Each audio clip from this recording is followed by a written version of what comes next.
And hello, everyone, and welcome to another episode of The Kuehl Show. I am your host today, the insider of the insiders, Tyler Kuehl, and we have us a very interesting show today here, folks. Let me tell you, we got all sorts of stuff to talk about mainly because, well, we got a lot to go into, and pretty much I'm by myself today. Well, as you can tell, I'm pretty sure you can see that right now. Here on 12 Ounce Sports, whether you're watching us on YouTube, Facebook, Twitter, or Zingo TV, make sure you check that out. Channel 761, if you go on there, use the promo code 12 Ounce to sign up and make sure you get all the cool stuff because you can watch it on a big screen, Zingo TV. You can watch us on your massively awesome screen. I mean, I'm sure, because some of us want a 55-inch TV for Christmas. But regardless, make sure also to thank our sponsors for today's show here on hashtag TKS. We have mybookie.ag down there in the corner. It's not flipped this time, guys. I got to remember mybookie.ag is down here in the corner. Make sure you go on there, win and get paid. Sign up using the promo code 12Ounce Sports to win because NFL season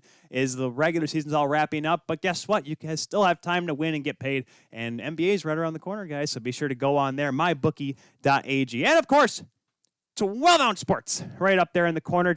Collection number 7 is out, guys. They have gear that they made into wallets and bathroom bags from the likes of Kevin Weeks and Darren Pang and other NHLers. Of course, they have Mike Smith's gear. They got Michigan gear. They got your gear if you're, a Hope College fan, which is, of course, we talked to our guy last week. We talked to Zach Smith, who played for Hope College. He had some stuff on there as well.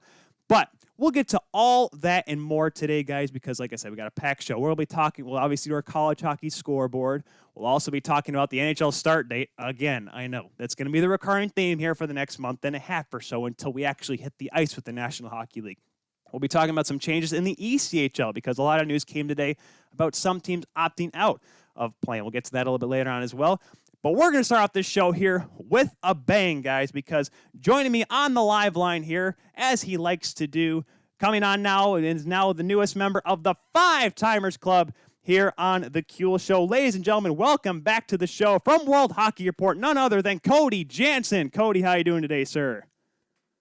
5 times? Has it been that many? It's been a few there, Cody. Yeah, we've had you on here. But, yeah, Well, I'm getting close to co-host status here. Co-host status. You got to fight with Harrison White and Thomas Biondo for that measure. Let me tell you right now, Cody. But, I mean, hey, how are things, Cody? Haven't talked to you in a minute. How are things up there? Oh, man, they're going good. They are. I mean, it's, there's some days where you're sitting back and you're like, it sucks. I mean, I know you're pretty similar in Michigan, Things are locked down. There's not much. I mean, they shut down all hockey here. So it's, things are a little slow, but you take a look in the mirror and you go, all right, things could be worse. So we're creeping up on World Junior time, which hopefully all goes smoothly with that, and we can kind of get at least some normalcy back in this Christmas holiday season. I concur with you 100% because our governors and extended the current order, which is another 12 days. And we do have our, American college hockey down here going pretty strong. I'm actually going to be calling a game tomorrow night with I'll be doing color with Harrison Watt up there at Fair State. So I won't be totally bored. It's just I'd like to be doing more, though. I mean, that's why we're doing this here. And Cody, of course, on World Hockey Report, which you can catch here on 12-Ounce Sports. Cody, the reason why we want to talk to you today because, like you mentioned, the World Junior Tournament's coming up here. It's an annual holiday tradition, actually starting on the holiday this year. This is no longer just, starting on Boxing Day. This is starting around the time of Christmas, actually playing on Christmas, which, I mean, I'll be honest with you, we're not going to be doing much around here for the holidays anyway, so may as well watch some hockey, right? Oh, exactly. I'm pumped. I've never, I get it. The NBA usually plays on Christmas. I do believe. I've never been a huge NBA fan, but, it's Christmas time. If you got something on the TV, that's likely what it is. At least, if you're coming from a sports household like myself. But now we got World Juniors. I'm all down for it too. Being in the radio industry, usually you might have to work on Christmas, being one of the younger people. Thankfully, I got it off. So, I get to watch some hockey. I'm really not mad about that. We actually had some really good Christmas games lined up, too, for the World Juniors. So it's pretty cool that, on Christmas Day, you get to watch Russia take on the Americans. Like, that's a game that should probably be headlining the tournament. If you think of how much talent is on those two teams, and we get that right off the bat, Christmas. I mean, that's a precedent itself, Russian versus the States. Yeah, that's a rivalry that may not be as fierce as Canada and Russia. But it's still a big one because, of course, the news that came down recently, Boston University shutting down their entire program, Cody. So they're losing Robert Master-Simone, sorry, I said that wrong, Alex Vlasic, and Drew Comesso, all of them Terriers. They're not allowed to go. So a few new guys are stepping into the fold. So it's kind of a bit of a, I don't say a cluster, but you're seeing, Cody, a lot of players not being allowed to go. We'll get to more maybe some of the COVID players here in just a second, or players that are not allowed to play because of COVID. But the big name that's not going to be allowed to play for Team Canada, Cody, Alexis Lafreniere. And there was a lot of debate because, of course, Kirby Dach was going to be allowed to play with Team Canada. I believe, is Quentin Byfield going to be playing with Canada? Yeah, I do believe so. Yeah, Byfield's, and that's another big name, of course, the number 2 overall pick. I can't even get it correct. And, of course, Tim Stützle, the number 3 pick, going to play for Germany. But Lafreniere was the big one because, obviously, we saw him last year. No question, he showed that he was NHL ready in the tournament last year. Tournament MVP, led Canada, even though he pretty much played, it seemed like the last bit of the tournament on one leg. But how is that a huge loss for this Canadian team, despite all the talent that's returning from last year's team? Or is it the fact that, all right, we missed out on him, but we can still compete with the group that we have now? I mean, it doesn't help them for sure, right? Like, I'm not too worried about their scoring ability, though. If Lafreniere is the reason that they lose this tournament, or Lafreniere not being there, I'd be very shocked. I mean, I think that there is uber confidence in their front end. I think that, obviously the concern comes from the back end, the goaltending, and, not having Lafreniere suck, sure. But at the end of the day, you still got a lot of good weapons up front. I mean, you're bringing back a kid, even someone like Connor McMichael, right? Those are still very solid player. You got Cousins, you got Byfield, you obviously got the Dach edition. They're sitting in pretty good shoes right now. Yeah, and I mean Kirby Dach, because he was a guy that didn't play on the team last year. He's still incredibly talented. We saw that ridiculous pass he did during the camp, which I have seen a lot in summer hockey, even skating with pros, but not when then again, I'm pretty sure Kirby Dach is set in stone to make this team. I don't think that's something, but just the fact that he's able to just have that confidence that, hey, I'm just going to do this thing, full speed practice. I'm just going to throw the puck between my legs and kick it like I'm Lionel Messi. I mean, he could fill that role that Lafreniere is leaving, not playing for Canada this year. You got to remember, too, though, I mean, they got Perfetti, Newhook, Zari, Krebs, Quinn, Mercer, like Jarvis, Holloway. Like, and even a kid like Shane Wright, who I honestly hope makes the team just for the experience.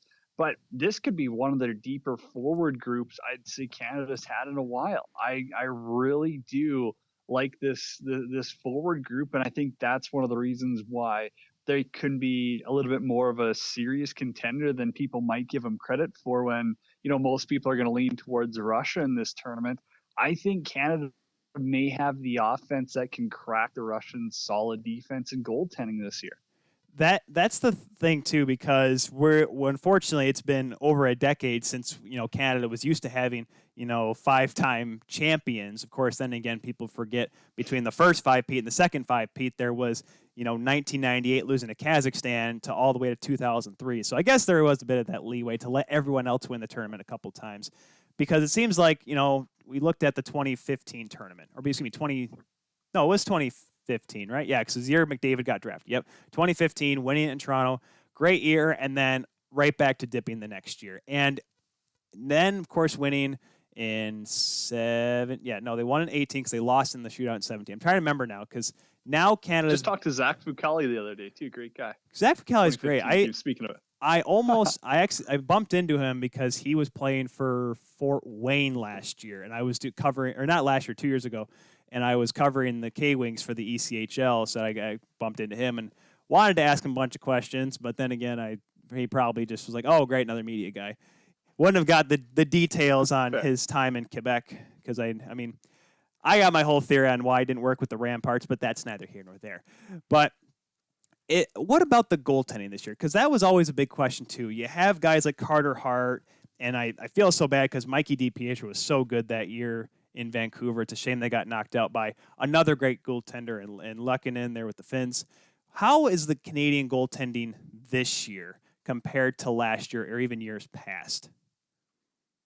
do we really think Mikey DiPietro is still the goalie of the future for the Canucks? I don't know. I've had that conversation a million times on Vancouver radio, so we won't dive into that. But no, so I would say, and this isn't a shot at the goaltenders. Like, I mean, I guess it is, but I really don't want it to seem too harsh. But I think this is one of the weaker goaltending tandems or lineups that Canada's had in maybe the past decade. I don't see any guaranteed number one, and I don't think that there's a single goaltender on this list who I would be fully comfortable just naming a starter. I don't know. Like, someone's gonna really have to shock me. Is it gonna be Taylor Gauthier, who's played on terrible dub teams, Dylan Grand, who maybe a comparable would be a Connor Ingram, a solid Western League goaltender as well. Tristan Lennox was fine, but had let in a couple of softies at camp there, if I remember right. That Brett, I think it's Brochu. I don't want to butcher anyone's name here, but he played Junior C a couple of years ago. Now he's with London. Yeah. He had a great camp. He was the best of the five that they've had so far. So when it's really a toss-up like this, Tyler, that's what scares me in the goaltending department is, and I get it, you can't choose them before the camp, or else Canada would have been running with Olivier Rodrigue last year, and I don't think they win the tournament, not a chance, if they don't have Joel Hofer in net. But you get what I'm saying when this is their question mark. They don't have an Askarov. They don't have a Spencer Knight. They don't have a Joel Hofer. They don't have a Carter Hart. They don't have, there's so many. I think that Anfeld kid's back in Sweden again. He's unbelievable. Like, Canada is, if they've got one weakness, one Achilles heel, it's definitely goaltending this year. And it's funny because I saw that the World Hockey Report on Twitter, they posted about the 2011 collapse against Russia. And at that time, Cody, let's be honest, Canada was just coming off. Yes, they lost in 2010 in Saskatoon, which absolutely was. I mean, it was weird at that time because I was kind of started to cheer for Canada because obviously Jordan Eberle was still there and they had a really good goaltending tandem and Jake Callan and Martin Jones, and they lose to Jack Campbell, who was finally an NHL goaltender. But But looking at 2011, like, all right, this team's still good. They, ran through the preliminary round. This team's got it, right? This team has got it.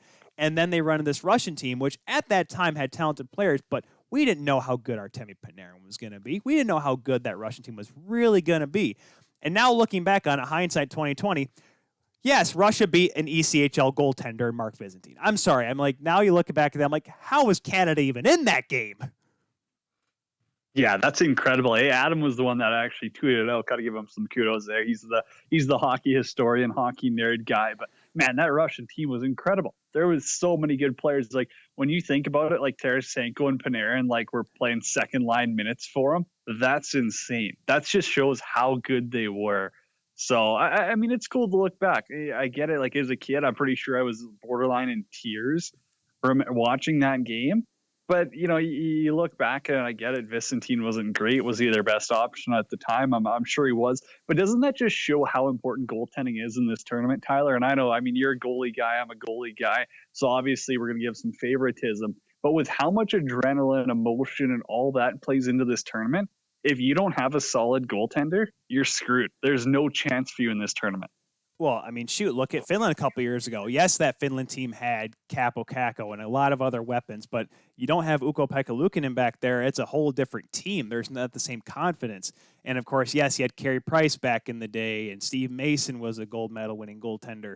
I mean, the way how important a good goaltender is. Listen, and I will say this, sometimes they don't all turn out to the NHL. I'll say that right now. Listen, Manny Legacy was a backup for his entire career, but gosh darn it, if you don't ever mention this one performance in the World Junior Tournament, you are clearly not a true Canadian because it was amazing.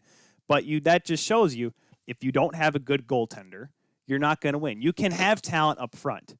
I mean, look at how good Germany could be. They have Stützle. Yes, they don't have Mo Seider, which is a crying shame. I don't know what's the problem. He looks fine in every other game he's played in this year. That's neither here nor there, though. But that's a team that may run into a problem with goaltending. Now, yes, they have sick pads, but I don't know about the rest of the rest of their ability. Unreal. I will say this: the goaltenders this year, Cody, because you guys have been posting a lot about them, giving them the ratings. I'll tell you, the goaltending, the pad game this year is strong. Let me tell you, these guys are really coming out with the bangers here.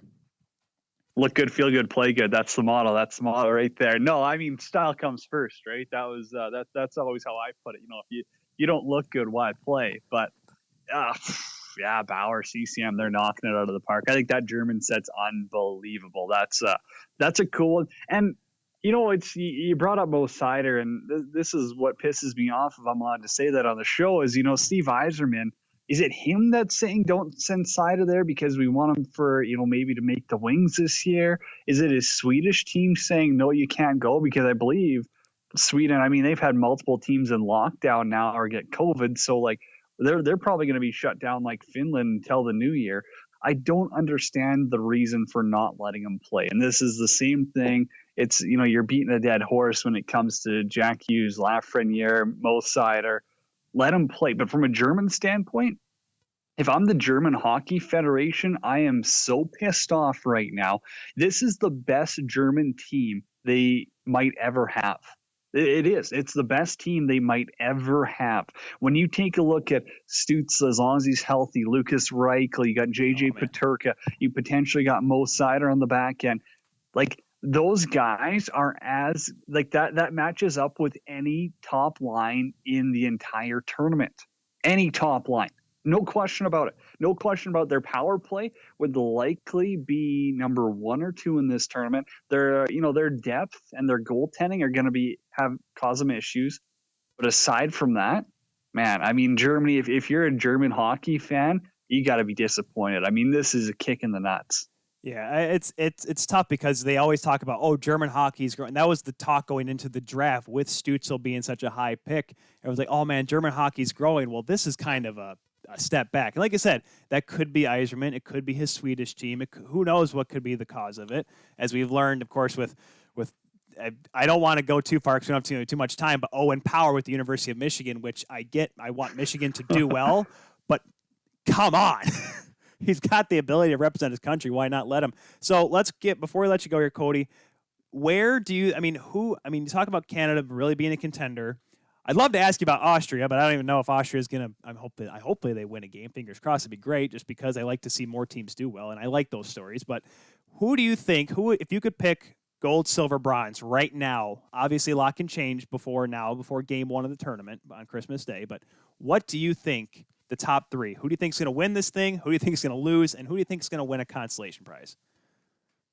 That's a crazy question to put me on the spot here. I like it. Honestly, I think that Austria, you mentioned them as more of a joke. I'm excited to see Marco Rossi play. I mean, that's true, just yes. one player true. who's always fascinated me, and I get it. It's funny. It's Austria. Like I totally get why you're taking a jab. Well, look at Kazakhstan though. Look at Kazakhstan a couple years ago. But Kazakhstan never had a Marco Rossi. Germany, I mean, last year they had a couple of good players, but like Marco Rossi is potentially one of the best Austrian-born players of all time. We didn't have any Kazakhstan best players of all time. We haven't had really any Swiss best players of all time or Slovakian best players. Like, I don't know.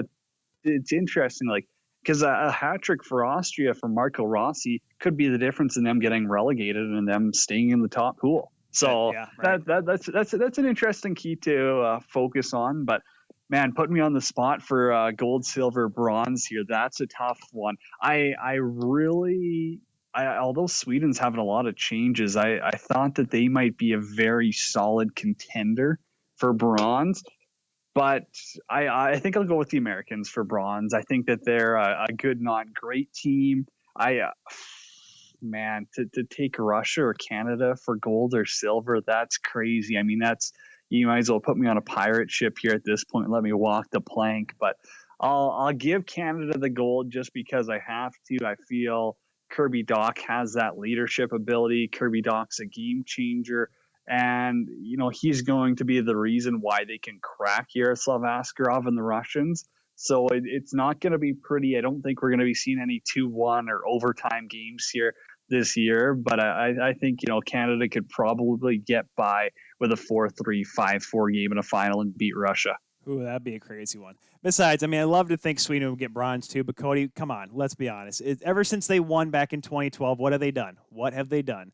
swept through the preliminary round like nobody's business, and dropped a bomb in the quarter semifinals. That's how it always goes. That's how Sweden is. At least that's how it's Is their been. winning streak still on? I honestly I kind of forgot about it. It was crazy for so long, and now it's over my head. I don't know. They won like 46 straight. I feel like the IIHF has purposely kept them out of the same pool as Canada just so they have a chance to do it. Because I don't think Canada's played Sweden outside of the medal round or outside of the quarterfinals or semifinals since. Exactly. I'm trying. I can't remember. I think I was in high school when they won the gold in 2012, and since then it's been, whoever like they just ran through. Now, granted, I believe they did get Kazakhstan in there, and when Kazakhstan's first year. And I know they get the Danes, but it'll be interesting to see how it goes. And I mean, Askarov, he's a great goaltender, but he catches with the wrong hand. Come on, Janner. He catches with the wrong. Have we talked about this though? Like, I mean, we're both goalie guys here, and being honest with you, is the last successful goaltenders to catch with the right are Jonas Hiller and Steve Mason, arguably, but the last solid starting goaltender to, have a successful career, like a successful starting career of, say, 5+ years, maybe 10, I guess, would be Tom Barrasso, honestly. We're going back to the Grant Fuhr days. Like, yeah. It's that tough for a goofy goalie to make it in the NHL. That's why I was very shocked that Nashville picked him. And that's why I get it. He moves great. He looks awesome. I don't have faith that he's going to be, this all-star goaltender. I really don't. And that's nothing against, him coming up through the rich kid system in Scott. It's nothing against him playing on the rig KHL teams and stuff, always having the best players in front of him, the best systems. It's just the fact that right-handed catching goaltenders don't have success in the NHL. Is it something because there's more left-handed shooters in the league and they've got an advantage towards that? Is it something that, players have an easier time scoring on a goaltender that catches backwards once they figure it out? I don't know. I honestly don't. But, yeah, I'm not sold on Askarov by any means. Well, I thought it worked with Vokun, so why not try it again? At least worked with Vokun for a couple of years, so try it again, right? We have been talking. Goofy goalies, backwards catchers have, it's worked for them for short stints of time. I mean, I think even Jonas Hiller had a good little stint there in Anaheim, Calgary, but like for a long period of time, and I'm meaning, 5+ years is a very good starter. Yeah, it just doesn't happen. It doesn't. It's something about catching with the wrong hand or the right hand, whatever you want to go with. I just don't see it working for some reason. I'm not a doctor. I'm not an expert. I'm not a scientist here, but I just have no faith in it. I think it's just because it's so rare. I'd say I'd love for there to be an influx of right-handed catching goaltenders, but I think it would drive me crazy. I think I'm watching a game through a mirror. But we'll just have to wait and see how Askarov does. If it's Canada rushing the final again, Cody, it'll be must-watch TV for sure. We've been talking. Are you not excited for this tournament though? Well, the fact that this is going to be incredible because this had the makings of the exception of Lafreniere, Cody.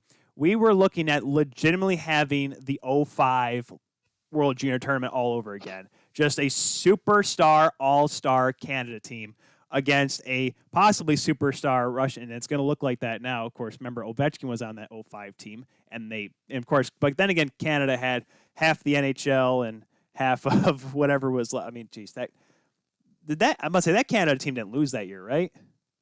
No, they did not. Was there any game that was within 4 goals? I don't even remember. It was. I think they won the final like 6-1 or 6-2. Gosh almighty, that was a super. Jeff Glass the net. Glass is a beauty. Jeff Glass, and it's funny, like all that superstar team, and Jeff Glass is your goaltender. It's good, but it's Spangler Cup winner. Spangler Cup. Hey, as we talked about Fucali, Spangler Cup winner right there. Is that? Yeah, he's on his way to becoming a legend. He's 2 for 3. His only loss came in a shootout. Who thought of that? Who thought of having a shootout in a finals? I don't know. That's still. Well, trust me, rubs me the wrong way. I made sure I left that off when we talked with Melly Dayu a couple weeks ago because my gosh, her and I probably would have lost our minds talking about that 2018 gold medal final in the Olympics. But oh man, that was fun. But anyways. We had fun here with Cody Janzen. Follow him at Janner31_ at World Hockey Report, and that's RPT. If you're going to follow on the Twitter, be sure to follow them or all their cool stuff. They're right here on 12 Ounce Sports as well. Cody, thanks for taking the time, man. I wish we could talk longer, but you and I are both working all the time, so got to let you go here. We'll definitely have you on later here and become a member of the Six Timers Club here on the Kuehl Show. Tyler, I appreciate it. Take care. You as well, sir. That was Cody Janzen, World Hockey Report. Sorry if we have any connection issues here, guys. I've been keeping my tabs on that right now, and for some reason I keep seeing red on my software, but it seems like we're okay connecting now. Let us know in the chat section. I'm going to pull up all the connections on my phone, at least for the chat, because for some reason I do it on my laptop, and so it makes it laggy, and I don't want that to happen for you guys here on 12-Ounce Sports. But we still get a lot to talk to today. Let's kind of stick with the World Junior theme here. We did talk about, I mentioned it with Cody Janzen and how COVID's really messing up some of these World Junior hockey rosters. So the big news that came out today, and kind of important news for myself, like I talked about doing a game with Ferris State tomorrow, one of their goaltenders is going to be making the trip up to Edmonton as part of the U.S. World Junior team. So the guys I talked about, Robert Mastrosimone and Alex Vlasic, defenseman for Boston University, and goaltender Drew Comessa, all Terriers, they're not going to be able to participate because Boston University's had too many tests apparently, and they're going to shut the whole thing down there at Boston, which stinks because they're supposed to play this week. Again, they're supposed to play Merrimack this week. I don't know if Merrimack's going to reschedule, but we'll just have to wait and see with them. But in replacement for them, Tyler Clevin, Hunter Skinner, and Logan Stein. Tyler Clevin and Hunter Skinner, both guys that have played junior hockey. Logan Stein, an up-and-coming goaltender, a freshman goaltender out of Ferris State. Clevin was an Ottawa Senators draft pick of this past year in the second round. Skinner was a fourth-round pick in the 2019 draft. So it'll be interesting to see how they do it. John Van Beesbrook, he says, quote, "It's certainly heartbreaking for Robert, Alex, and Drew to not have the chance to make our team, and we feel for them," in a press release. But it's great to have the depth that we do, and we're pleased to welcome Tyler, Hunter, and Logan. Excited to get our camp underway to continue with work with our medical staff, the IIHF, and the government of Alberta to help provide the safest possible environment everyone associated with our team, end quote. This is going to be a very interesting tournament, guys, because this is, like I said, this is not going to be the last time we're going to hear about someone going out. We talked, of course, in Swedish news, Willander, a Toronto Maple Leafs draft pick, he tested positive for COVID, so he's not joining Sweden as they come across the pond to play in Edmonton for the World Junior Tournament. Because remember, this is going to be a bubble too, guys. It's going to be a bubble. I have to remind myself I got to take Cody off the screen here. Sorry, Cody. Can't keep you on there forever as I center myself here. But let's kind of look at this here, guys, because we're going to get into this a little bit more when we talk about the NHL and the ECHL a little bit here in just a moment. We'll probably get to that next, the ECHL that is. You're going to have these problems. That's why they're doing all this extensive testing now, because once you get in the bubble, if there is a positive test, it's chaos at that point, because thankfully we never had to have that in the NHL bubble. We didn't have any issues because everyone tested positive and no one left the bubble. Everyone abided by the rules at play. This is obviously not going to be as long, though, as the NHL playoffs. It's going to be a lot easier for kids. Don't forget, guys, these are kids. These are 17, possibly 16, Shane, right? 16 to 20-year-olds that are stuck in these bubble, but they're only going to be there for a couple weeks. This is not a 2-month process, because obviously kids get very antsy, right? I remember when I was 18, I was going into college, and I probably bounced around more than a super bouncy ball in a very confined area. I probably bounced more around than, those mirrors that you saw in those crazy houses. That was me, bouncing around, and it looked like it was going from every single direction. But with that said, I can't wait to see, but pay attention, guys, because there are going to be some players that are initially on the roster. Obviously, Canada's coming out of their quarantine as of now. Now, there hasn't been an official word yet from Hockey Canada on how they're going to continue on with the camp heading into the tournament. Obviously, they're going to have to find a way to make sure these kids don't go anywhere. Obviously, they were Red Deer. Not a whole lot to do out in Red Deer, but they're probably going to start moving them into Edmonton, probably do an extensive amount of testing at this point right now, this week, so they can move them into the bubble as quickly as possible. So Canada may be in there before everyone else is. So there is that to consider. Now, what does it mean for overseas? Now, like Cody kind of mentioned, a lot of Swedish teams are shutting down, that are cutting the season short. They said, guys, we can't do it. It's not safe. I know a couple guys that are playing over there in the lower levels. They have to come home now because of the problems, which means they're going to have to quarantine when they come home because they're leaving teams that are ending their season because of coronavirus. And this is not just in Sweden. It's happening a little bit in Finland as well. There are some outbreaks with Russian teams. And, of course, we see here in the States, games getting canceled left and right with college hockey The junior hockey ranks, Quebec League right now is on pause until the new year. The OHL already announced they're not going to start until February. WHL is not supposed to start until the end of January. There is a lot going on, and there's certain teams in the United States Hockey League and the North American Hockey League down here in the U.S. that are seeing major pauses themselves because of the fact of certain states' regulations. Up here in Michigan, we have the Lumberjacks. They're not allowed, U.S. National Development Team, they're not allowed to play because of rinks being closed. Now, I don't know if the National Development Team has moved because of this, obviously the junior team, because if they can't train in Ann Arbor, well, they're going to have to find somewhere to go. Because right now, like I said, the current shutdown is extended 12 days. It's supposed to end tomorrow here in the Mitten State, but it's obviously going to be extended for almost 2 weeks from now, which will pretty much take us into the Christmas break. So if you're looking at playing high school hockey here in Michigan, well, 2021, it's going to be around the corner, guys. Woo, yay, it's going to be awesome. Listen, guys, this is something that I should have seen coming. But I was just that naive optimistic that I kind of am sometimes. Yeah, but Tyler, you sound so pessimistic. You yell all the time. Yes, I yell all the time, guys. It's what I do. It's very therapeutic, believe it or not. You get all the animalistic tendencies out of you by yelling and screaming and complaining about things. But I was hoping, like, man, I can get some games in this year. If I can call at least one game, play-by-play that is, no offense, Harrison. If I can do one play-by-play game, that's going to be a win for me this year. At this point. Despite me, I'm receiving schedules from my coaches that I work with at Davenport, and I see these schedules, and I'm like, hey, these are great, guys, but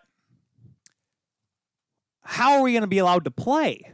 Like, that's my mindset in all this now, because I'm slowly starting to realize that it may or may not happen. And I have to respect that.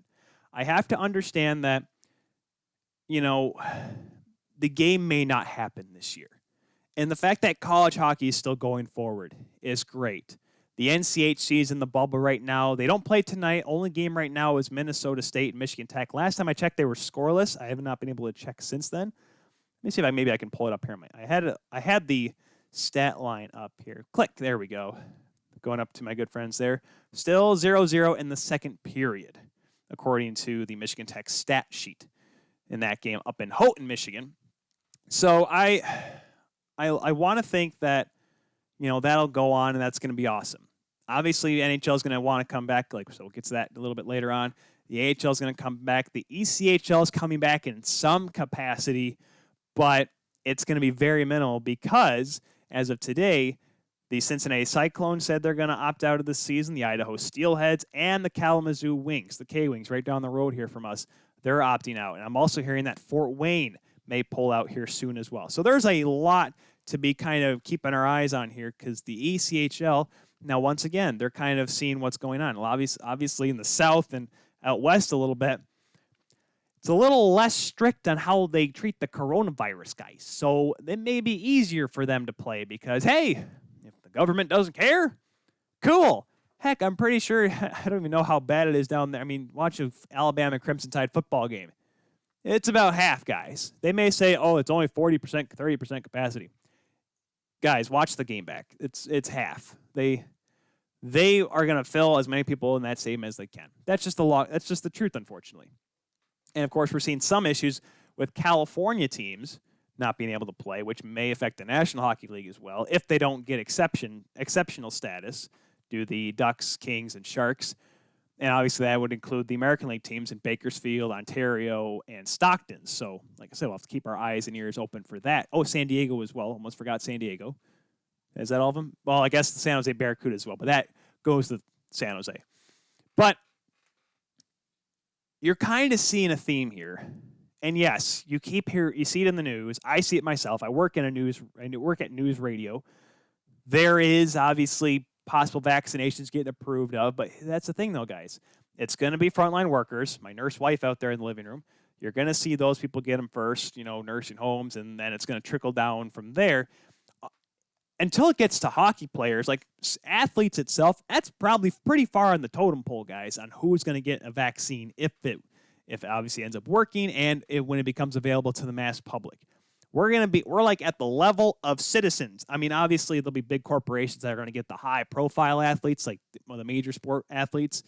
they're going to probably get it first. But by the time it gets down to the college ranks and junior ranks, and high school ranks, and all the way down to just your everyday person, guys, we may be saying, is it Labor Day already? Well, not already for some of us, because, geez, 2020, between March and Labor Day felt like 3 years.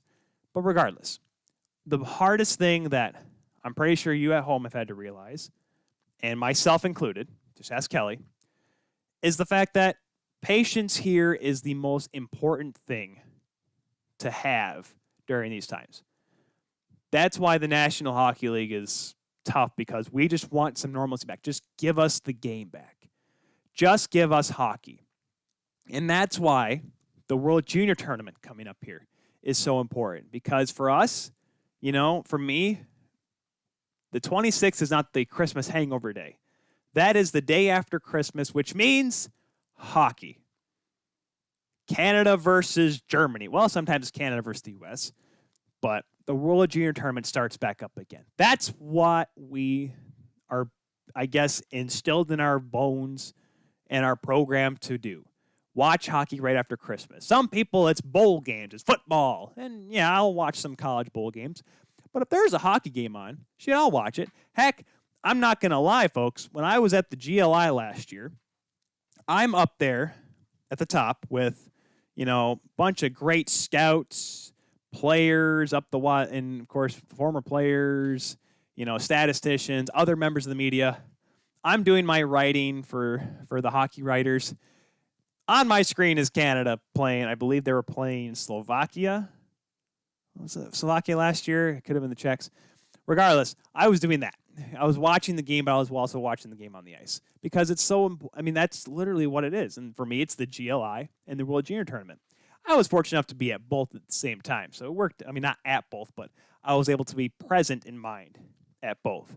So getting back to the point at hand of having these COVID tests and seeing players go in and out, the reason why it's a big story right now for the World Juniors, for Team Canada, that is because this is really the first, or for the United States, pardon me, is the fact that this is the first big wave, 3 players, all from one college program, being told to stay home.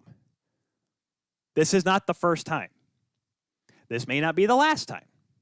This may not be the last time for the United States. Maybe something happens with Team Canada.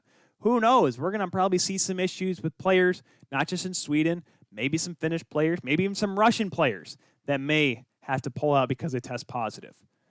There is a lot to look at here, guys. There is a lot to just take in, and you're going to have to understand there will be some players that, who knows? Imagine a week before they arrive in Edmonton, Germany releases the announcement, Tim Stützle can't play. That is huge implications for that hockey club coming over here into Canada, because that is their golden egg into this tournament. That is their guy they're going to look to lead this team. Similar to how Mo Seider last year.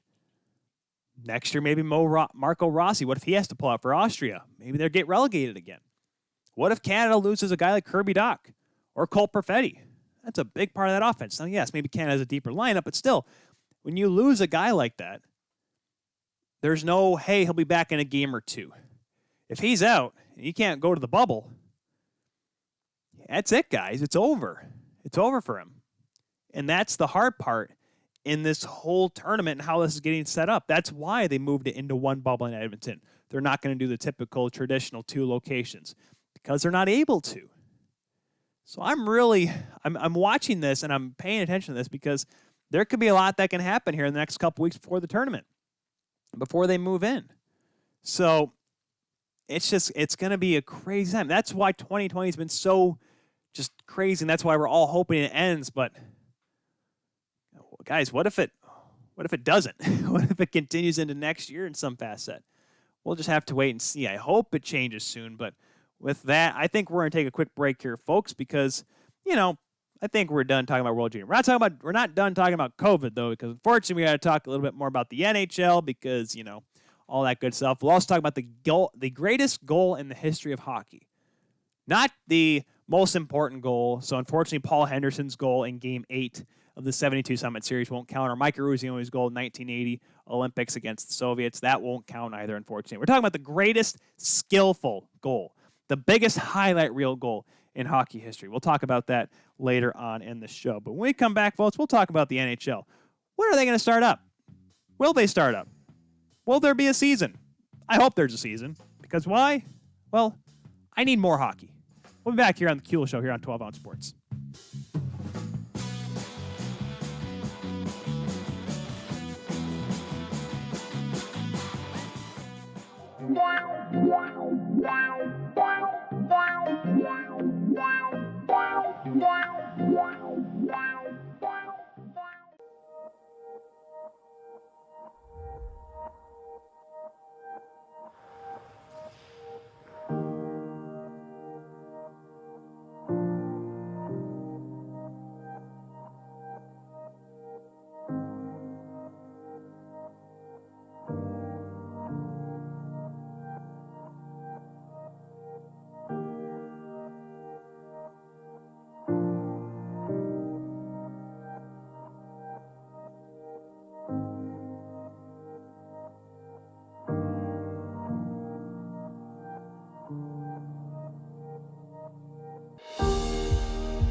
At Amazon, we're pretty good at getting things done.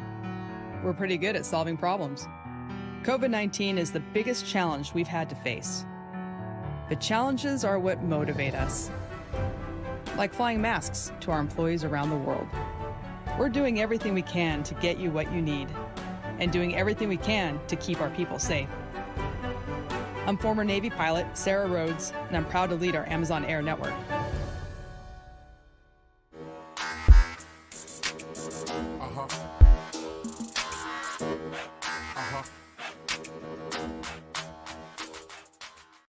Welcome to MyBookie.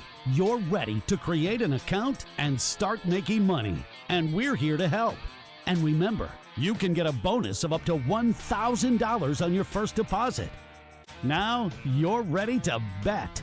Just go to mybookie.ag, visit the sportsbook, click on your bet, and input the amount you want to risk or win in the bet slip. Yes, it's that easy. Just remember, at MyBookie, you play, you win, you get paid.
At Amazon, we're pretty good at getting things done. We're pretty good at solving problems. COVID-19 is the biggest challenge we've had to face. The challenges are what motivate us. Like flying masks to our employees around the world. We're doing everything we can to get you what you need, and doing everything we can to keep our people safe. I'm former Navy pilot Sarah Rhodes, and I'm proud to lead our Amazon Air network.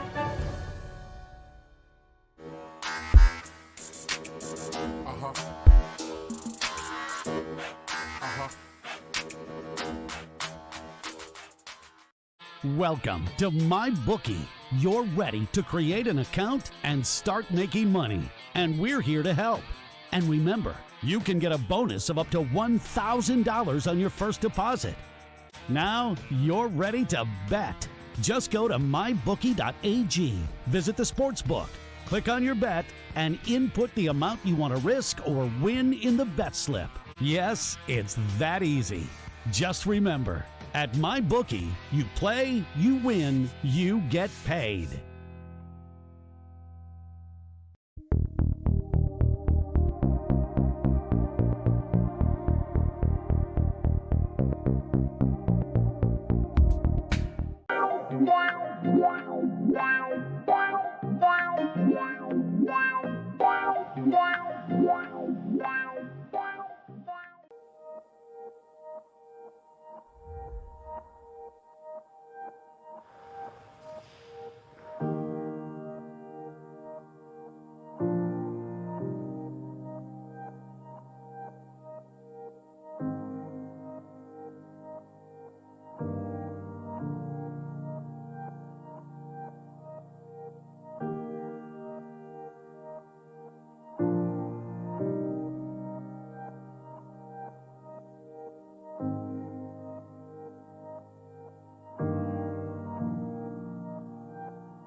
At Amazon, we're pretty good at getting things done. We're pretty good at solving problems. COVID-19 is the biggest challenge we've had to face. But challenges are what motivate us. Like flying masks to our employees around the world. We're doing everything we can to get you what you need, and doing everything we can to keep our people safe. I'm former Navy pilot Sarah Rhodes, and I'm proud to lead our Amazon Air network.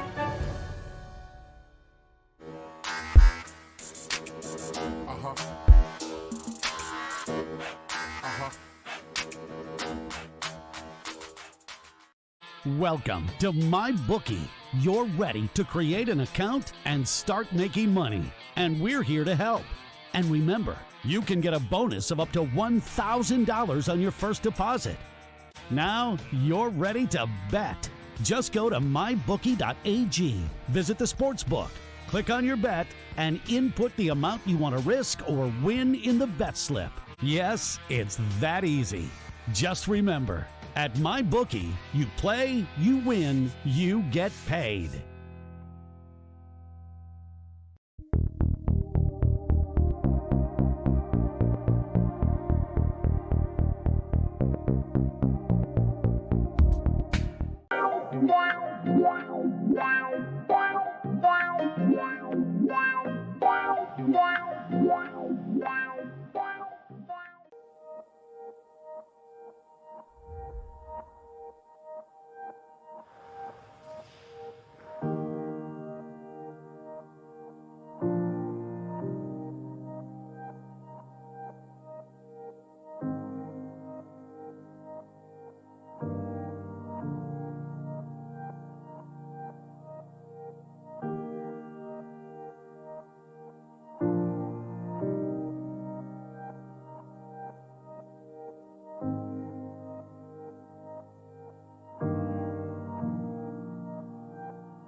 At Amazon, we're pretty good at getting things done.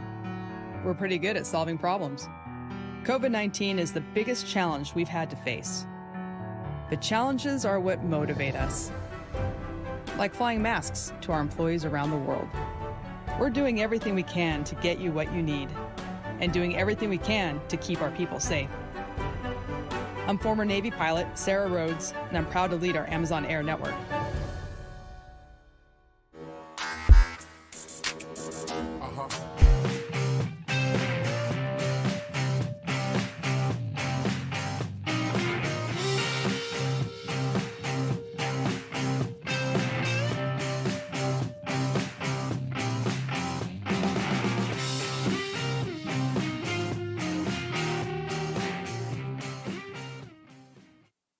We are back, everyone. Oh, well, that was interesting to say the least. So I'm back here. Hi, I'm Tyler Kuehl, everyone. Your Insider of the Insiders, your host for today's show.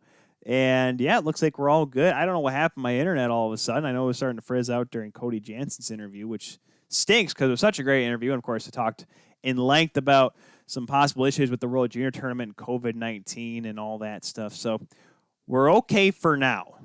As far as I know, we're all good. So everyone I think it's going to be okay. I should be able to make it through. As far as I know, we're live. Tell us we're live here. Jump in the chat whether you want to, or jump on the comment section whether you're watching us on Twitter or Facebook or Zingo TV as well, channel 761 here on 12 Ounce Sports. It is that time again, folks. It is the best part of the show in my eyes. Well, maybe not the best part of the show. One of my favorite parts. One part that I enjoy doing because, well, you know, I write about college hockey and I like following because it's such just a fun sport to follow because some of these kids may not make it to the big time. Some kids may. I mean, obviously, there's been a lot of great guys. Obviously, from Ferris State, you have a guy like Chris Kunitz, an Olympic gold medalist, World Championships player, played 4-time Stanley Cup champion. Of course, Jonathan Toews played at North Dakota. Curtis Joseph played at Wisconsin. There's a lot of great players. So, folks, it is that time for none other than the College Hockey Scoreboard. Oh, yes, let's get that drum line going, folks. Let's get her going here. We're starting off strong here today. If I can get my thing up here, right? There we go. We got the College Hockey Scoreboard starting off on Tuesday. We had a lot of action that time, guys. A lot of action throughout this entire week with the NCHC. Start off in Atlantic hockey. Holy Cross beating Bentley 2-1 in overtime. Andrew Dumarscu with the overtime winner for the Crusaders. In NCHC action, St. Cloud State beating number 17 Western Michigan by a score of 4-3. Nick Perbix, the game-winning goal with 27 seconds left, goes off of a Broncos defender and in. He and Mike each had a goal and an assist for the Huskies. Number 3, Minnesota Duluth also beat Nebraska Omaha on that day. Kobe Bender for the Bulldogs. 1 goal and 1 assist for 2 points in the 5-3 win over the Mavericks. Non-conference action, Bowling Green, number 18, defeated Robert Morris 6-3. Will Cullen had a goal and 2 assists for 3 points. Cameron Wright, 1 goal and 3 assists for 4 points for the Falcons. In NCHC action on Wednesday, number 4 Denver the Bulldogs beat number 4 Denver. Minnesota Duluth starting off the season 2-0. 2 third-period goals. Jackson Cates and Kobe Roth ended up being the decider. Cates went 1 goal and 1 assist for 2 points. And also Miami fell to North Dakota, number 1 North Dakota, winning 2-0. Adam Scheel with a 19-save shutout for the Fighting Hawks. Big Ten action, as you see there, Michigan getting a 3-1 win over Penn State. Straussman, 38 saves. Nolan Boyle, a goal and an assist. On Thursday, Penn State finally gets their first win of the year in a wild 9-5 win over the Wolverines. The guys, this one was crazy. The lead changed 4 separate times in this game. There were 4 lead changes. 7 goals were scored in the second period alone. 9 Lions had multi-point games. Art Talviti and Bobby Hampton each had 2 goals. Jared Westcott, a goal and 2 assists in the win for the Nittany Lions. Also in Big Ten action, Minnesota knocking off Michigan State with a 3-1 win. Scott Reedy, 5 goals in the team's first 6 games. That made it 4-5 on that night with a goal and an assist. Jack LaFontaine, 24 saves. And the Sun Devils, Arizona State knocking off Notre Dame on the road. 2 goals for Jax Murray, 31 saves for Evan DeBrouwer and Matthew Kopperu. 2 goals and an assist. Also in that game, Wisconsin falling to the Buckeyes. Ohio State winning 4-2. Tommy Napier, 37 saves. In NCHC action on that day, you had the Nebraska Omaha, beating Western Michigan in a wild 10-2 win. The score was 3-2 at the halfway mark of the hockey game, but then 7 unanswered by the Mavericks put the game well out of reach. Jason Smolich, a goal and 4 assists for 5 points, tying an NCHC record. Matthew Miller and Chase Primo each had 3-point nights as well. And now as we move over to Friday, Going over there, Sacred Heart in Atlantic hockey action, picking up the win over Holy Cross, 2-1 victory. Ryan Steele and Marcel Godbout each having a goal and an assist. Josh Benson, 38 saves for the Big Red. Robert Morris knocking off Air Force in the win with a 4-1 victory. Noah West picking up his first collegiate win for the Colonels. Bentley Falcons knocking off Army West Point. Michael Zavante with a 2-goal performance. Nicholas Grabko, 32 saves in that game for Bentley. And moving over now to the Big Ten. Number 14, Wisconsin, beating Ohio State, earning the split. A goal and 2 assists for Cole Caulfield, and a goal and 2 assists for Jack Gorniak, including Caulfield and Brock Caulfield picking up a goal and assist as well for the Badges. Minnesota completes their weekend sweep over Michigan State with a 4-2 win. Jack Reed, like we said, 5 in 6 games now, and 5 goals, 6 games, leads the Big Ten with 7 points. LaFontaine, another win, going now 6-0 on the year, 30 saves for him.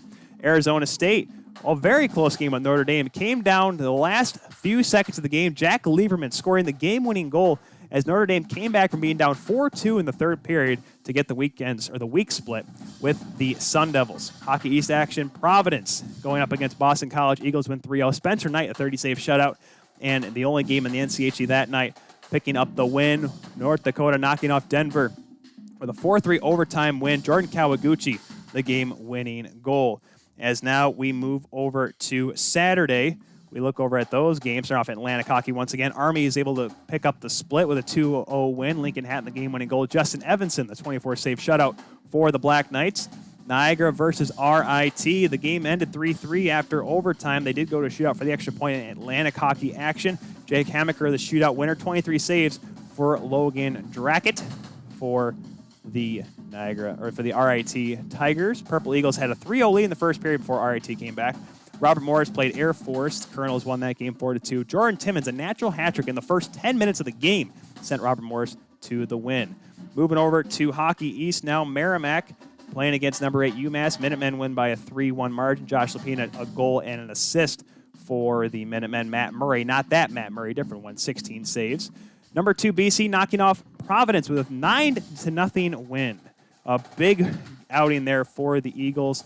That was led by Matt Boley with 2 goals and an assist. Six players, by the way, for Boston College had multi-point games in this one. 36 saves for Spencer Knight, picking up another win and another shutout for the Eagles netminder. As now we move over to the NCHC action, is down to your lower right, talking about St. Cloud and Denver. St. Cloud getting the win, a 4-3 win. Denver starting out the year 0-3. Miami and Omaha. Mavericks win that game with a 2-1 overtime win. Martin Sundberg scoring just 17 seconds into that overtime. 26 saves for Isaiah Seville for Omaha. At your top right there, Mercyhurst and Bowling Green State. The Lakers pulling off a little bit of an upset. Hank Johnson, 38 saves.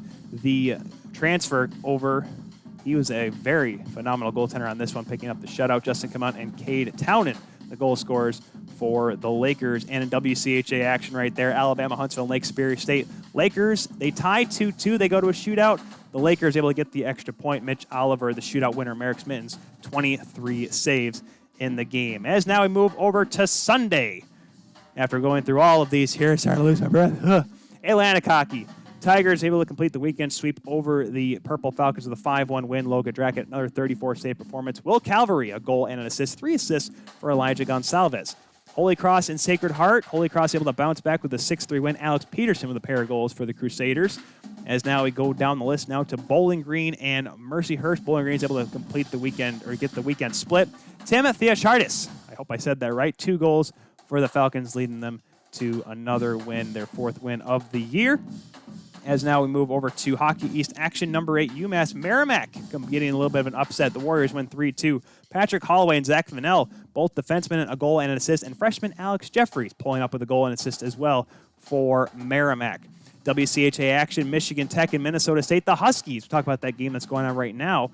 Huskies able to get the win yesterday. Blake Pietila, 43 saves. First ever collegiate victory for the other Pietila, not Logan Pietila.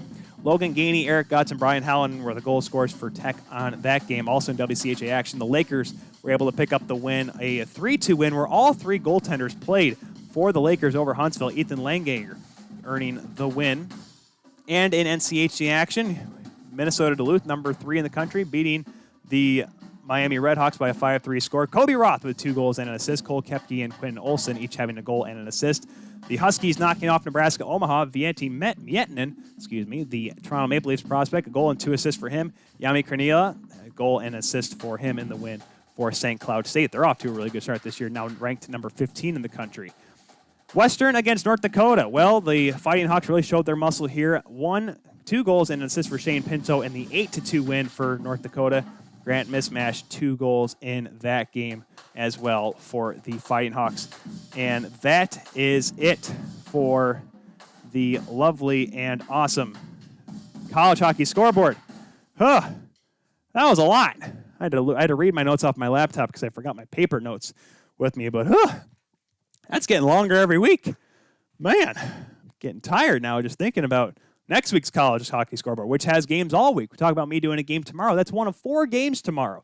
And that's unheard of in college hockey. But obviously, this time of year, everything is unheard of at this point. So, but let's take a quick look at that score. Can we get back at that Tech game? Where is that? Tech in Minnesota State. And right now, it's still 0-0. Have they not updated the stats? Where is it at here?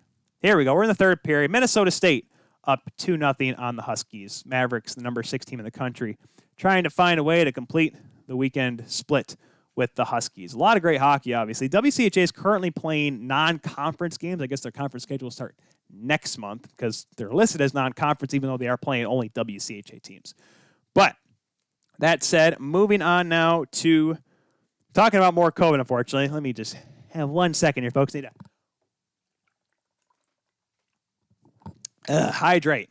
I'm sure that sounded great on the audio for all of you listeners here on the Kuehl Show, which is brought to you by, of course, Second String Leather Company and MyBookie.ag. Let's get into the NHL start date, which has become obviously the big talking point over the past week.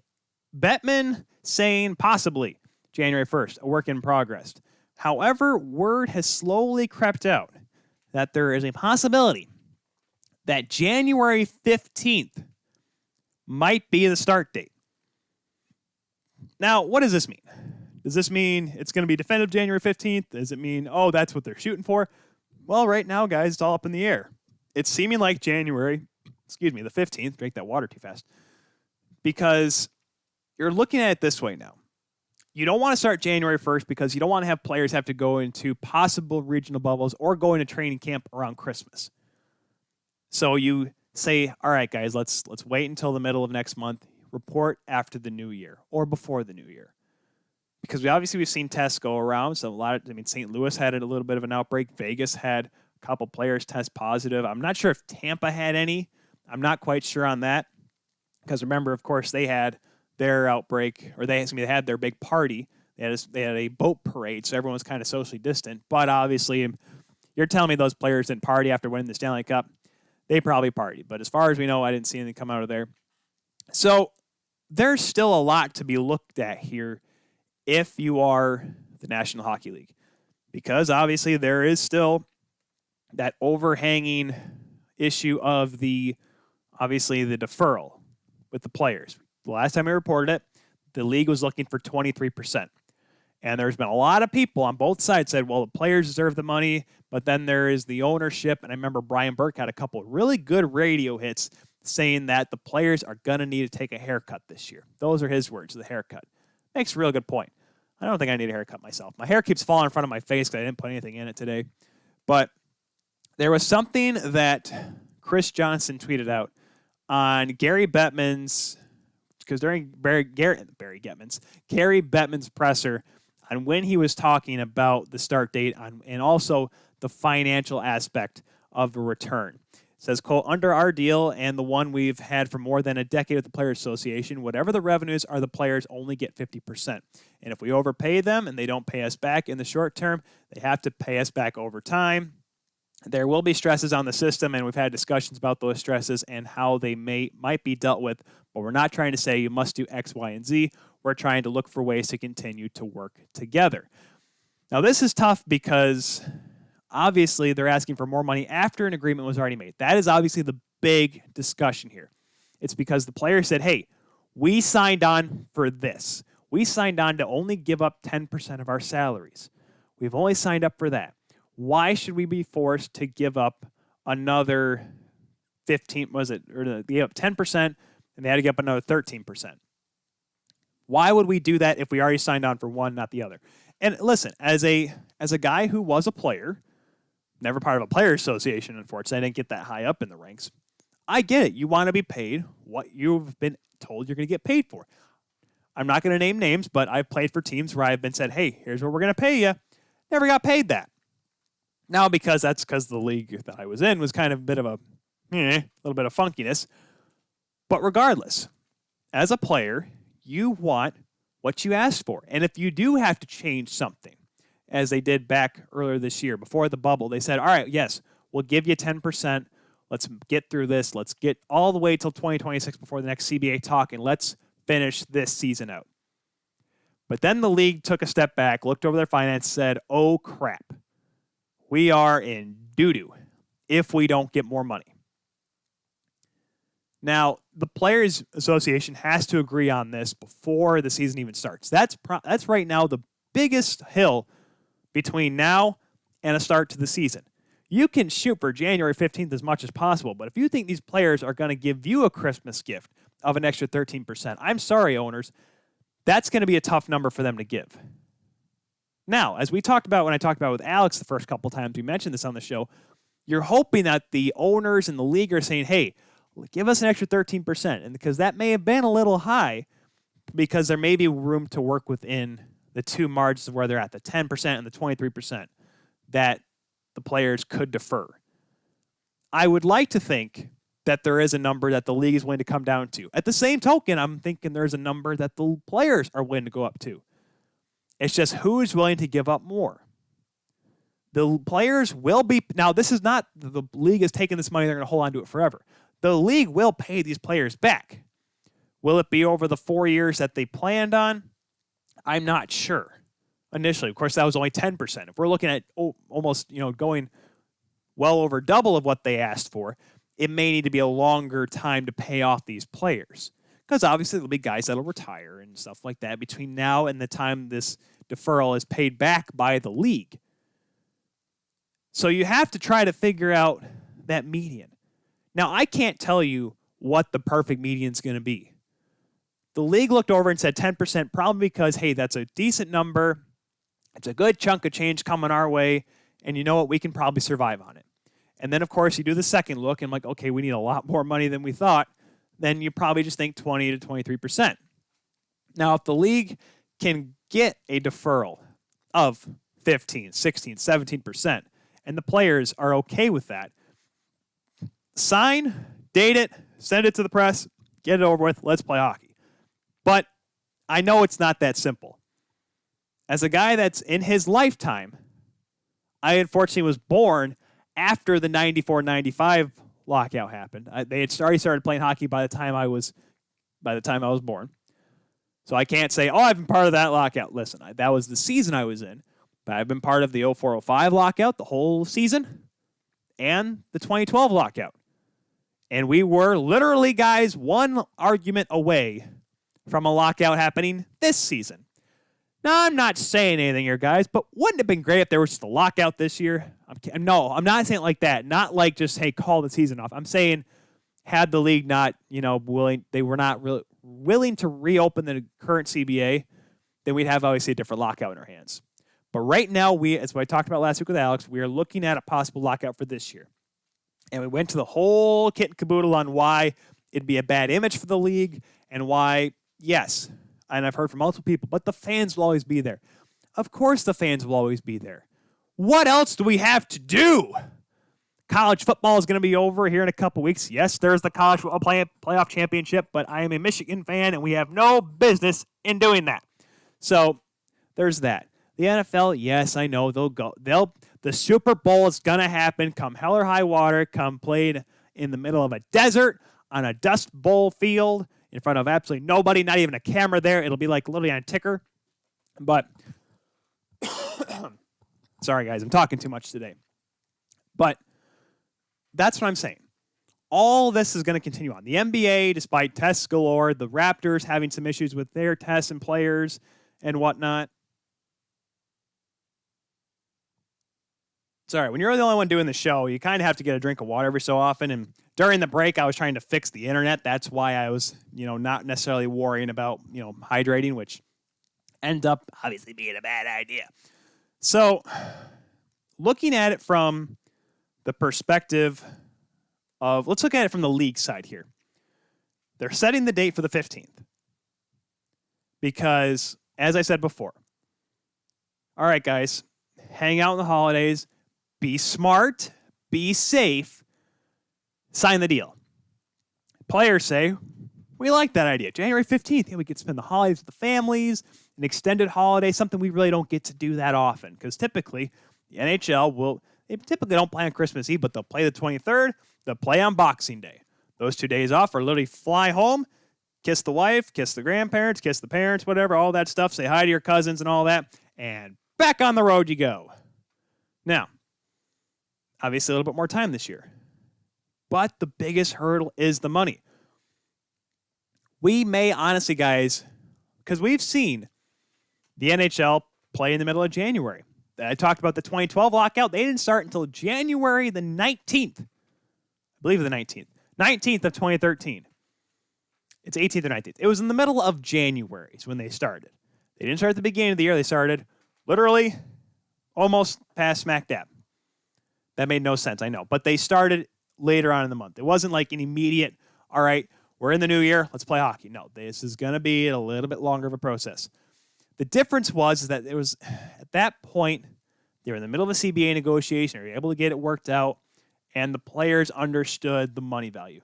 Now, I can't tell you exactly what happened with the money sake then, because back then I was just like, hey, let's play hockey. I didn't know the contracts and how they worked. I didn't understand it fully the way I do now. I was a high schooler. I'm like, why aren't they playing? How could they not? The owners are bad, but Donald Fair's a turd. Listen, it was the Players Union and Donald Fair and the league. 3 separate entities in my eyes. Because I don't know why. Donald Fair seemed like an easy guy to not like. At that time, of course. So we come now back to the present. If they can't come to a decision soon, because right now, guys, the word is, as I talked about, Alex said 42 games, or I think he said 48 games. I said 42 games. Apparently, the league is looking at 52 or 56. One of those two numbers, because obviously someone is putting together schedules as we speak of possible scenarios, which could mean the cup could be awarded once again in early July. However, they would be able to say, all right, guys, listen, you get 2 months, enjoy them, come back to play. That's what's probably going to have to happen because Bettman has said he wants to go back to a normal schedule in 21-22. And, whether that be for the Seattle Kraken's sake, whether that just be for the league's sake, whether it be for us fans who just want to go back to normal. Isn't that all we want? Some normalcy. But they need to get that done sooner. January 15th almost seems like a deadline. If they don't hit that date, we are possibly looking at here, guys, an issue of not being able to play this season. I know. It's an entirely scary thought. But that's the thing, too. And this is what Brian Burke said on the radio all last week. You can either get paid less of what you want or nothing at all. You want $50. Fine by me. I can only give you 35. I can only give you 40. You don't want 35, 40, you want your $50? Okay, how about I give you nothing at all? It's literally like your parents saying, well, Timmy, I can give you 4 cookies. I know you want 6, but if I can only give you 4. But I want 6. How about I give you none at all? Well, then.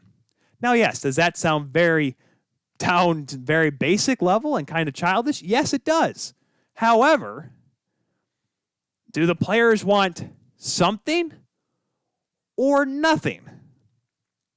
That is the issue they're going with. And I get it. The players want every dollar they deserve. And you know what? Those guys have put in all the work and effort to obviously get to that point in their careers. And they deserve that money. However, even the minimum wage players, hey guys, you want $575K? No, I want my $700,000. $575K? $700,000. How about 0? Oh, crap. I didn't think this far. that is what I believe. That's why I think the league in this negotiation has the advantage. This is where I believe the league can say, hey, guys, we have all the cards. We have aces in the pocket. We got this battle won. And that's the sucky part looking at all this, because, yes, you want to think, oh, the players, what about them? And, oh, my gosh, the tyrant owners in the league and all that, and shake a fist at them. But it's the long short. It's the truth, guys. And this hurts for me to say because I want to be on the player side of this thing. But if you want hockey to be played and you want the league to survive, and not say survive, the league will come through with this somehow. But if you want the league to be profitable, where in 3 years it can be profitable, where your contracts and the salary cap will increase, so your contract will increase. Because like I said, the league is going to pay these players back. This is not take away forever and put in their pocket. They're going to give it back to these players once they become profitable again, as they were pre-pandemic. In order for that to happen, the league needs money now to be able to try, I almost say, regrow again. That can't happen without the players' cooperation. I'm not saying the players are thinking short-sighted here. I understand. They get that money. They want the money. Everyone wants the money. Come on. Jerry Maguire, show me the money. I understand. I understand where they're thinking. But that value of theirs will not grow at all for a decade. I'm predicting if the players if they settle on 10%, the cap will not go up for a decade because the league is going to continue to have to I don't say regrow, but redo all their success financially because they're going to be playing at a loss for the next few years if they're not able to get the money back from the players for now. You're right. They will not be paid off in the initial few years after, as they sign in the CBA before the bubble. They've now, that 10% that they deferred, or the 23% that's being offered right now, that will not get paid off in 4 years. I get it. But it will come. It's legitimately the idea of when you win the lottery, you take the yearly payments. Yes, you will get that $250 million. But it's going to take time. Now, personally, I would take the lump sum myself, but that's just because I'm greedy and I want a new TV. But if the players look big picture, look at all these guys that, yes, there's these 37-year-old guys, 35-year-old guys that may not have 7 years to make up that money or wait 7 years before the league is able to bump up their cap to 84, 85, even on the upwards towards 90 million for the cap. I get that. But think of it this way. Think of a guy like, Toronto here. Austin Matthews. He's making a few dollars. All right? Okay. 23% of almost $11 million. John Tavares, who's a big part of the Players Association, by the way, was a part of the Return to Play Committee, now expanded. $11 million. Now, I can't exactly tell you what 23 is off the top of my head. Actually, no, I can. Hold on. 11 times 2 is 22. 3 times 11 is 33. That would be 20, maybe 2.5 million? A little over $2 million he'd have to give up this year. That's almost $9 million, guys. It's like $8.5 million he'd be getting paid. Woo! Isn't my gosh, what a pay cut, man. How can you live off $8.5 million? Now, yes, it's different for the lower level pay players. I get that. The guys that are making $800,000. I mean, shoot, look at the Leafs. Spezza and Thornton making chump change. Now, granted, those players have made a lot of money over the years in their time, so I get that. I can see why it may not affect them the same as it would affect a rookie or a second-year grinder, a third or fourth-line grinders. I get that, okay? But this league, if you're asking me, there needs to be a change somewhere in order to really try to figure out a way to just find a peaceful medium between the two. Because if not, guys, we could be looking at a lockout and the players will get nothing and the league will even need more money from them. Now, I'm not saying the league is going to come out and say, all right, guys, 50%, let's go. I'm not going to say that. A little too soon to be talking about something like that. Yet, here we are. Right now at a standoff. And literally a standoff that we hoped with the CBA that was signed, or the amendment to the CBA that would get us to 2026. We thought, hey, this will take us to the end. This will take us to the promised land. Or at least the end of the CBA, which in my lifetime, guys, hasn't happened. It's been a rarity. So what do you want to do in it? What do you want to do, players? Do you want to make something and get it given back to you later on? Think of yourself as a bank. The NHL's taking a loan from you. Now, I don't know if there's going to be interest involved, but eventually it'll come back in your pocket. Do you want that money back? Do you want to get paid at all? I hate to be on the side of the league on this one, guys. Trust me, if this podcast existed back in 2013, holy cow. First of all, we'd be very explicit because high school Tyler dropped F-bombs like it was no tomorrow. He had no control over his voice and what he said. Explains a lot of my lack of friendships, but regardless, I want the NHL to come back. The league wants to come back. The players want to come back. But we can't come back unless A and B meet together, shake hands, and agree on a deal. If the owners can come down, awesome. The players got to go up, though. That's just the long and the short of it, guys. I wish I could say that everything that tomorrow, snap of the fingers, and the money will fall from the sky, and we'll get stimulus checks. Everyone will get another $1,200, and the league will get that money that they need so much, and COVID will fly away as vaccination just kind of falls over the land, and we all just get, just become immune to the coronavirus. That's not going to happen, though, guys. Unfortunately, as much as I am good with fairy tale books, it's just not going to happen. So until a resolve happens, January 15th is the potential start date, but until then, there's nothing. We just have two parties. Imagine an old World War I scenario where one side trying to defend the ground, the other side's trying to force the issue and go after it, go on the attack, but they don't have the manpower. So they're just standing there in the trenches during the winter, doing nothing, kind of waving at each other every so often. Hey, guys. Hello. We're still here. We'll get over there in a second. Literally how it looks right now, guys. So with that, after my lovely rant, we're going to take a break. When we come back, we'll talk about more NHL and more coronavirus. Now, it's going to be a little bit, a little bit more peaceful and a little bit more of an understanding because a little bit different because we're talking about some possible outdoor games in the NHL. That'd be fun, right? Because I never complained about there being too many outdoor games in the National Hockey League. We need more, right? Well, this is for a different reason, of course. We'll talk about that on the other side of the break here on The Kuehl Show, here on 12 Ounce Sports.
At Amazon, we're pretty good at getting things done.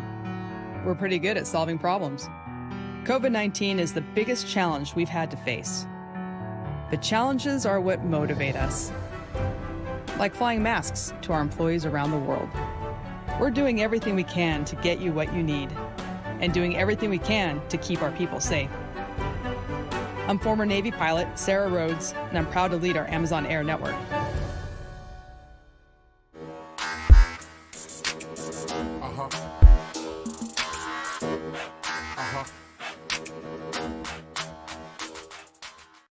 Welcome to MyBookie. You're ready to create an account and start making money, and we're here to help. And remember, you can get a bonus of up to $1,000 on your first deposit. Now you're ready to bet. Just go to mybookie.ag, visit the sportsbook, click on your bet, and input the amount you want to risk or win in the bet slip. Yes, it's that easy. Just remember, at MyBookie, you play, you win, you get paid.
And welcome back, everyone, here to the Kuehl Show here on 12 Ounce Sports. Tyler Kuehl, the Insider of the Insiders, here for you in the last hour of today's program. We have talked about, we talked about a lot today. World Juniors, Cody Janzen. We talked about the COVID implications of the World Juniors with a little bit with Cody Janzen and a little bit more myself. Last segment was all about why the NHL league may be right if we're asking for more money and why the players need more, and that's going to obviously fall on some people's not so good lists. And I understand that, I get why people think the players deserve it, but I went through all that.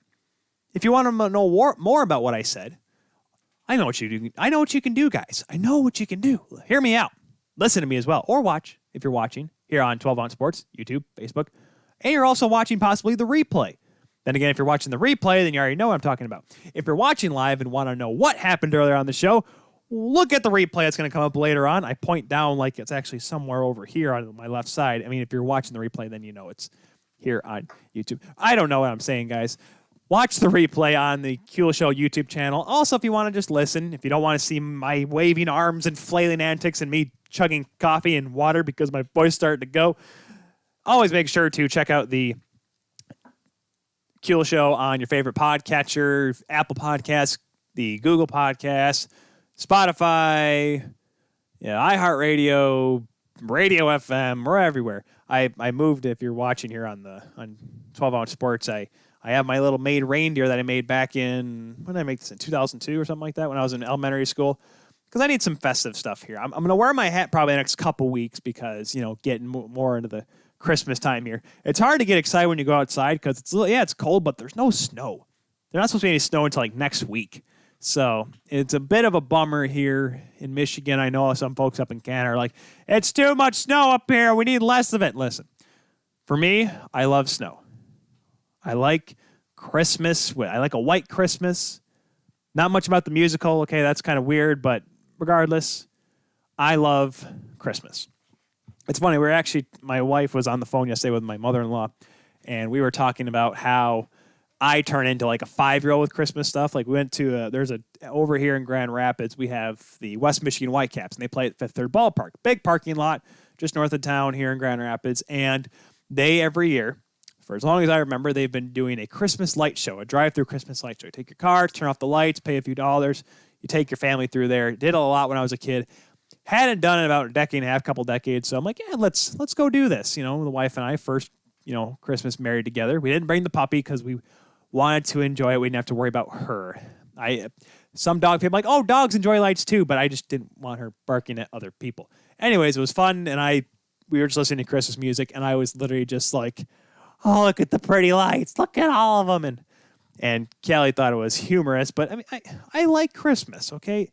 I like Thanksgiving, and Halloween can be fun. College was a whole different ball game, and I like other ones too. Of course, on this show, we've openly celebrated St. Patrick's Day. We not live on here, because obviously, the last St. Patrick's Day was during a pandemic, and we were on live TV yet. But we were doing Irish car bombs during the show. So just giving you guys a forewarning about next March on how we may do St. Patrick's Day here on the Keel Show when that time comes around. We wear our green shirts and pull out the Guinness, your Jameson, your Baileys, all that good stuff, and have a ball. It's fun here on the Keel Show. But we're going to get back into the heavy-duty conversation of how COVID is affecting the game. But it's not going to be as, how is the league going to come back? There are some theories on how some teams are going to come back this year. Because obviously, it's going to be tough for teams to make money when they have to play in front of no fans or limited capacity. Now, that said, I've seen some games, Sioux Falls Stampede, I am looking at you guys, where they pretty much had like a half bowl, like more than half an arena full of people.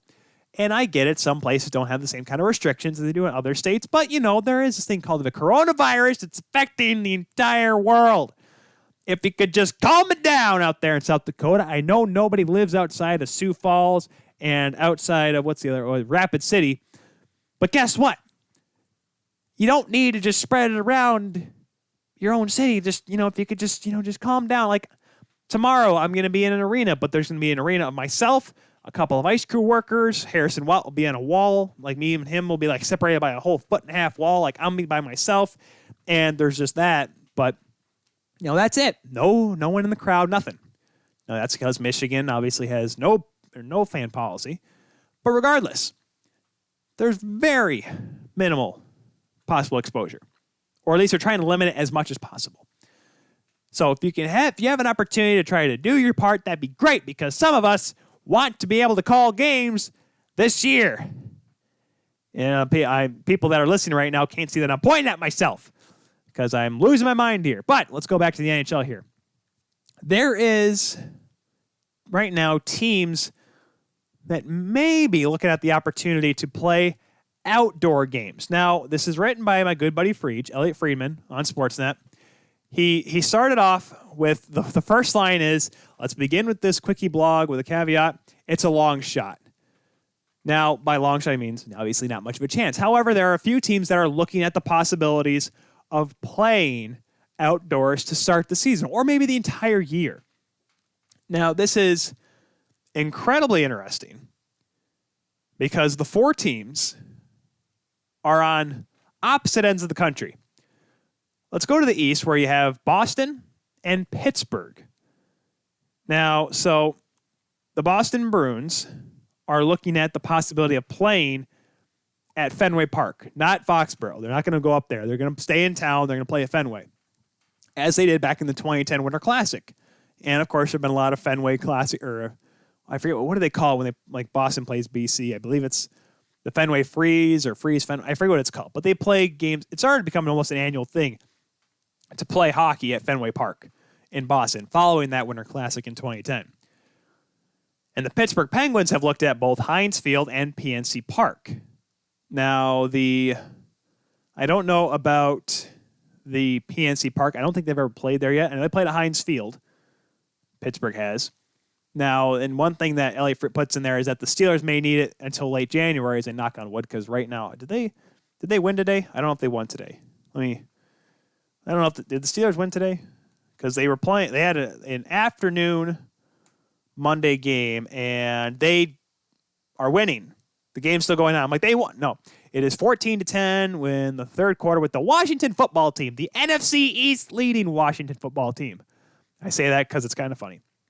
But regardless, Pittsburgh has a couple options of where they can play because they have where the Pittsburgh Pirates play at PNC Park and obviously Heinz Field.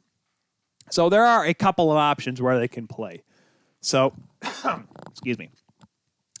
No, it's just dry throat, guys. Calm down. I know I'm yelling about COVID. There's why I'm yelling. That's why I'm having a dry throat. The other two teams that are talking about this are believe it or not, the Anaheim Ducks and the Los Angeles Kings. Now, what makes this interesting is because Anschutz Entertainment Group owns Dignity Health Sports Park, which is located 15 miles from the Kings' home at the Staples Center. And let me think here. The Kings are the first idea because the owner group of the Kings is Anschutz Entertainment Group. Now, the Ducks could possibly join them as well because obviously you can put, I think they have more than, obviously they have only a few different locker rooms there. And Dignity is the home of Major League Soccer's LA Galaxy, which is only 27,000. It's a very small stadium, 27,000 seats. But you don't need a whole lot. Now, yes, California right now is just an absolute dumpster fire in terms of restrictions. Very strict out there. Heck, the 49ers are playing in Arizona. That's how bad it is out there. Now, I don't know about the Chargers because I don't think they have any home games anytime soon. I don't know what their thing is. Same thing with the LA Rams. But the Kings and Ducks are looking at that idea. Now, obviously, with the restrictions, that kind of limits it. But by the time the NHL comes around, and hopefully January 15th, that may be a possibility. Maybe things lighten up then. Now, Boston and Pittsburgh. Boston's up there in Massachusetts, the Northeast. As we've seen with college hockey and all high school sports, there is a lot of problems. Boston University not playing until next year. There is, UMass. Somehow UMass is to be able to play games. Boston College has barely just started up.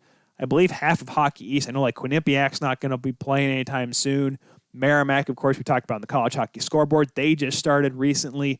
There is a lot of hurdles the Northeast is trying to get through the college hockey season, let alone an NHL season. Now, once again, things can change by the new year. Who knows? We're all praying that it changes and pray it changes for the better. New year, new me, right? How about new year, just new everything for our sake? But now I like this idea because I remember I've harped on the fact that there's too many outdoor games simply because of the fact that, and I remember I wrote it when I was writing my own blog. Shout out to my old Hold the Pucks blog. And I say shout out to even though it was just me. But I wrote about it how the outdoor games are passé. There's too many of them. Just move it down to one and maybe add a Heritage Classic. The Stadium Series is well overdone. You don't need to do any more of it. And to that extent, it's true. Look at this past year, guys. They had one game, Dallas and Nashville, Cotton Bowl, big game, and it was exciting. It was great. You had one hockey game. There you go, one outdoor game. You don't need 6 outdoor games a year. Now, why is this different from that? That's because the teams just want to be able to make money. Now, if you look at it logistically, you're looking at having, refrigeration systems for these rinks, trying to control the rinks, because let's be honest, guys, Boston can get pretty cold in January and February. You ever watch a Patriots game in January? Heck, remember the tuck rule? I know you Raiders fans do. Hey, that was under 2 feet of snow. I'm just saying, guys, it's going to be hectic. You're going to have to be able to control the ice there. Pittsburgh, kind of the similar fashion. Now, of course, remember Pittsburgh, when they hosted it back in 2011, the Winter Classic, it was raining. Weather is weird. The Midwest goes over in the Northeast. It just turns into a complete and utter just whirlpool of nonsense. California would have the biggest issue. Now, yes, it does get a little bit chilly at night. I get that. That's why all the games are played out there. Dodger Stadium and Levi Stadium. That was the Kings and the Sharks, thank you, back in 2015. They were played at night for that specific reason. But they had to have very strict and very heavy refrigeration systems to make sure that ice can be maintained. So if you want to do that for an extended period of time for a length of, say you play 52 games, you're looking at between those two teams, you're looking at 26 home games apiece. So you're looking at 52 games on a sheet of ice in California, Southern California. This ain't like Sacramento, Napa Valley up near, get to Oregon, where it can actually be kind of colder in the winter. This is the Sun Belt area of California, where on President's Day, it can be 70 degrees and hot sunning. Now, yes, it's a dry heat. Calm down, everybody. I know we'll never have a game in Florida outdoors. I understand that. But mother of goodness, it's going to be awful if you're going to try to pay all that money to try to refrigerate an ice surface in California. Because they're not going to let you play on synthetic ice in the National Hockey League, okay? That's how you ruin the game, okay? Because as soon as there's anyone that picks up a whiff of an idea that we can play on synthetic ice, every sheet of ice in the entire league is going to turn into absolute garbage because every league owner says, let's save a buck or two, guys. Woo! The league won't allow that to happen. I pray they don't. So look at it from the perspective of the teams, though. They want to try to fit as many people as they can. Instead of having 2,000 people at a game, they want to have 10,000. Now, I was trying to look up some of the rules and laws and regulations because each state's different. Right now, before this epidemic order here in Michigan, we were allowed to have, I think it was about 25 to 30% capacity outdoors for outdoor events, which includes sporting events, concerts, whatever.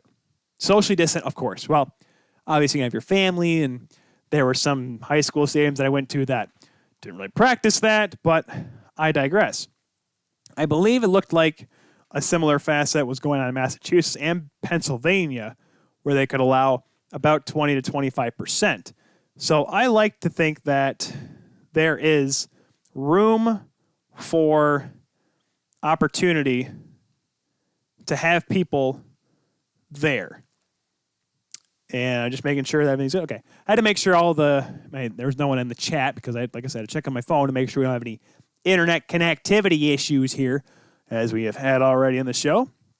About 45 minutes here before we get to the end of our program. Actually, we don't have anything after this because there's no talking Myers of the Rando tonight. So I could go overtime if I wanted to. I just don't know if I'll be able to. By that, I mean I don't think my larynx can get through it. Larynx? I don't remember what it is. I have to ask the wife. My throat, guys. It's not bad. I'm just talking a lot, and I'm not yet conditioned. If this were the middle of the hockey season, where I'm calling games every night, my throat would be a little bit more conditioned. So maybe this is good. So when the time comes that I do get to call a game, whenever that may be, I'll be ready. As I almost throw my headset off, shaking my head like a buffoon. So the outdoor games will be good just because you have the opportunity to have more fans. But it's seemingly like there is a possibility that's going to almost cost more than it would be to just accept a loss with ticket revenue playing indoors. Because now it has not been ruled out yet, there is still the bubble possibility, guys, which would completely eliminate any ticket revenue for any of these teams. So, unfortunately, we can't prove them. The outdoor games is a great idea, great concept, but the money involved to put it on is going to cost teams more than it would be to play in front of a relatively empty barn. Now, what would be a really cost-efficient way, if we're really going to get into it here, guys, an extremely cost-efficient way, don't rent out the building, play at a public rink, and just let it go. Who needs fancy arenas and billboards across the stands? Just go and play at a small public rink.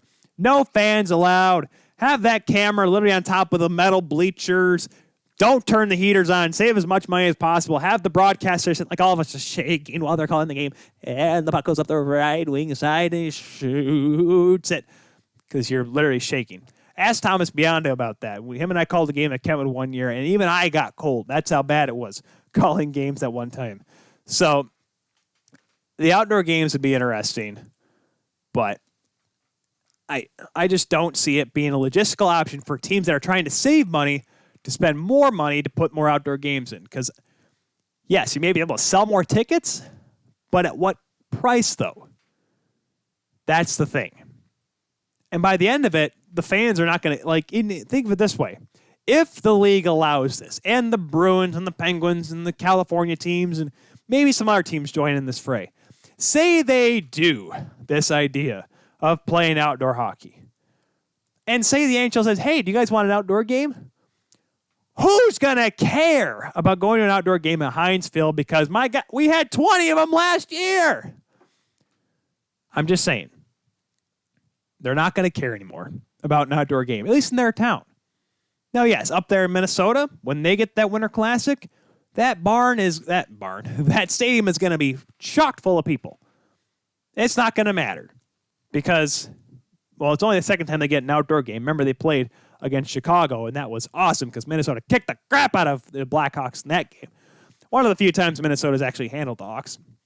Obviously not in the postseason because, well, it seems like Minnesota just can't beat anyone in the playoffs anymore, but regardless, hey, they got Cam Talbot, all right? Maybe there's an opportunity there.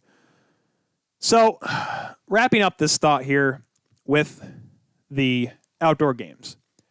I don't think, it's very doubtful that's going to happen. It's a great idea, great vision. At least someone's thinking about how they can try to make money, but financially, it's be more of an expense, more of a risk than it would be just play in your own arena, family and friends only, close relatives, whatever. Call it good. Take the loss for this year as minimal as possible and get ready for next year.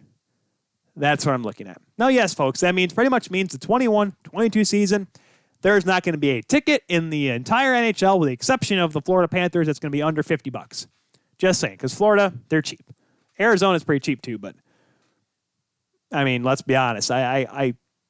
If I have to walk into a game in shorts, it just doesn't seem right, you know? It just seems weird.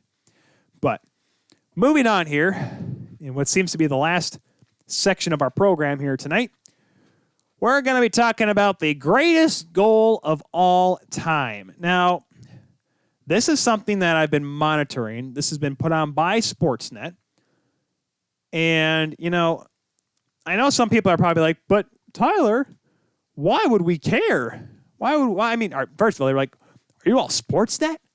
Are you a Mr. Sportsnet guy? No, I'm not Mr. Sportsnet. I look at Sportsnet and TSN, and I'll be honest, there's a lot of stories that get reported the same way. Calm down. I'm not biased towards anybody. Yes, we've had multiple people from Sportsnet. Right now, I'm talking to a guy from Sportsnet that we may bring on soon. Knock on wood. Not going to reveal any names. Can't jinx it, right? Even though I just said who he works for. But regardless, I like guys from TSN as well.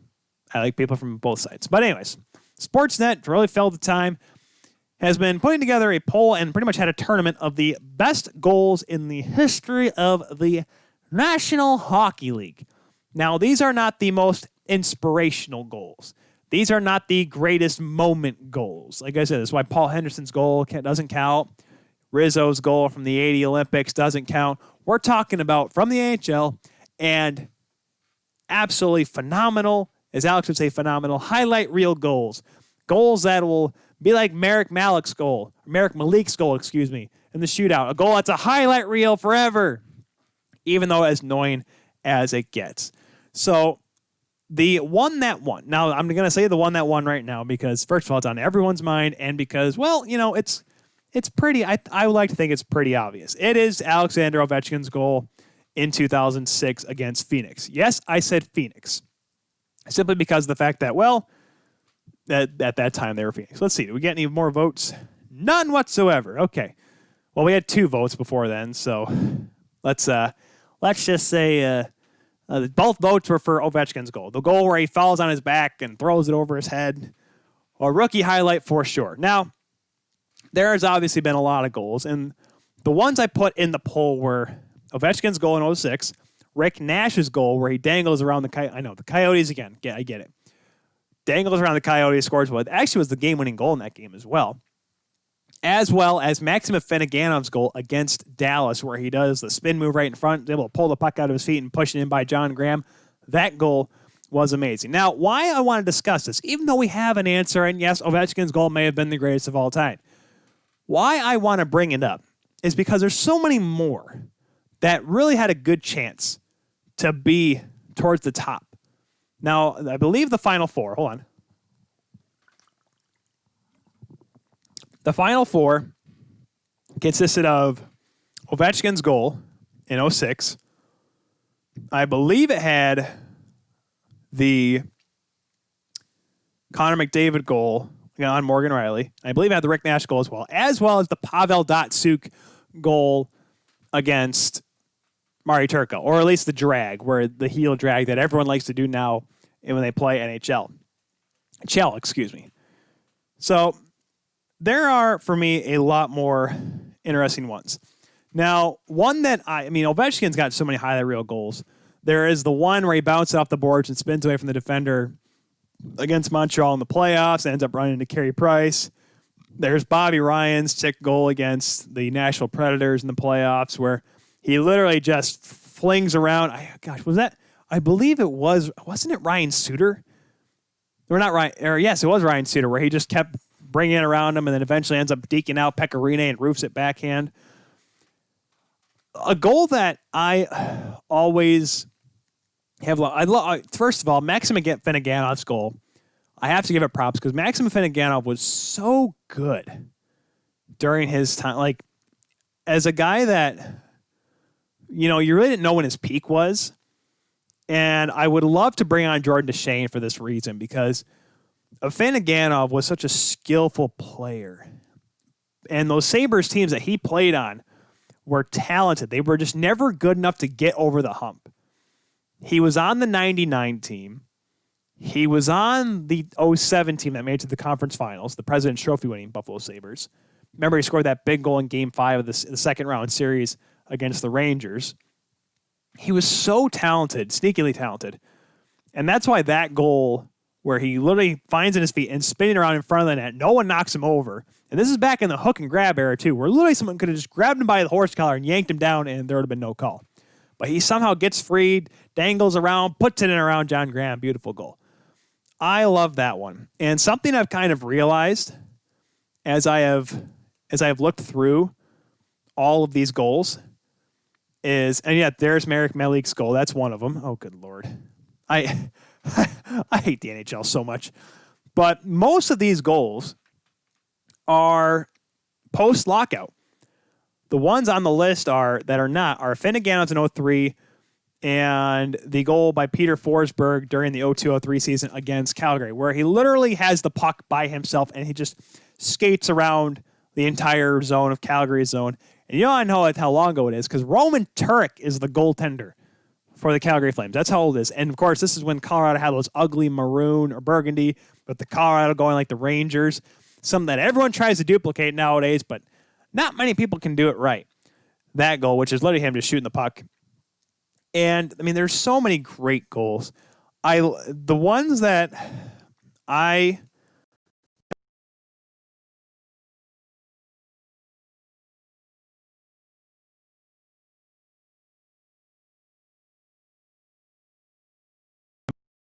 Well, we're still going here. That's on the audio portion. Was a goal by Lars Eller. It was a spinorama goal. It was not a penalty shot. Lars Eller, and I believe it was against Andrei Pavlik. It was back when it was the Winnipeg Jets. I think their first season.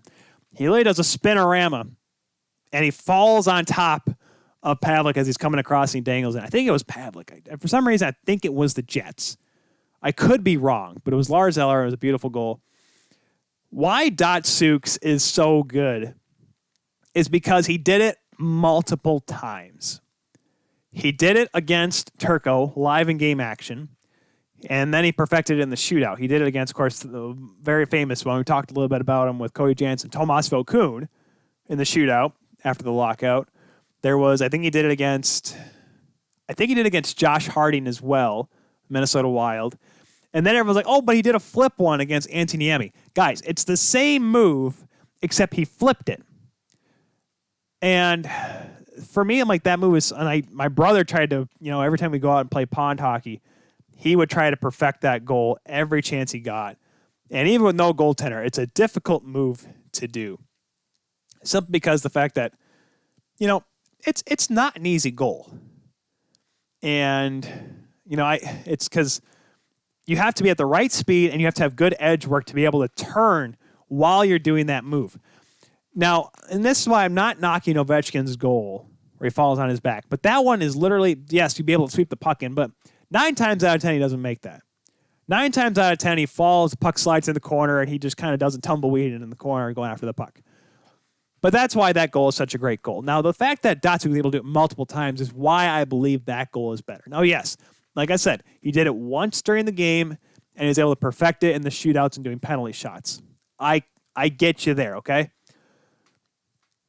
Another goal that, for me, is so incredible.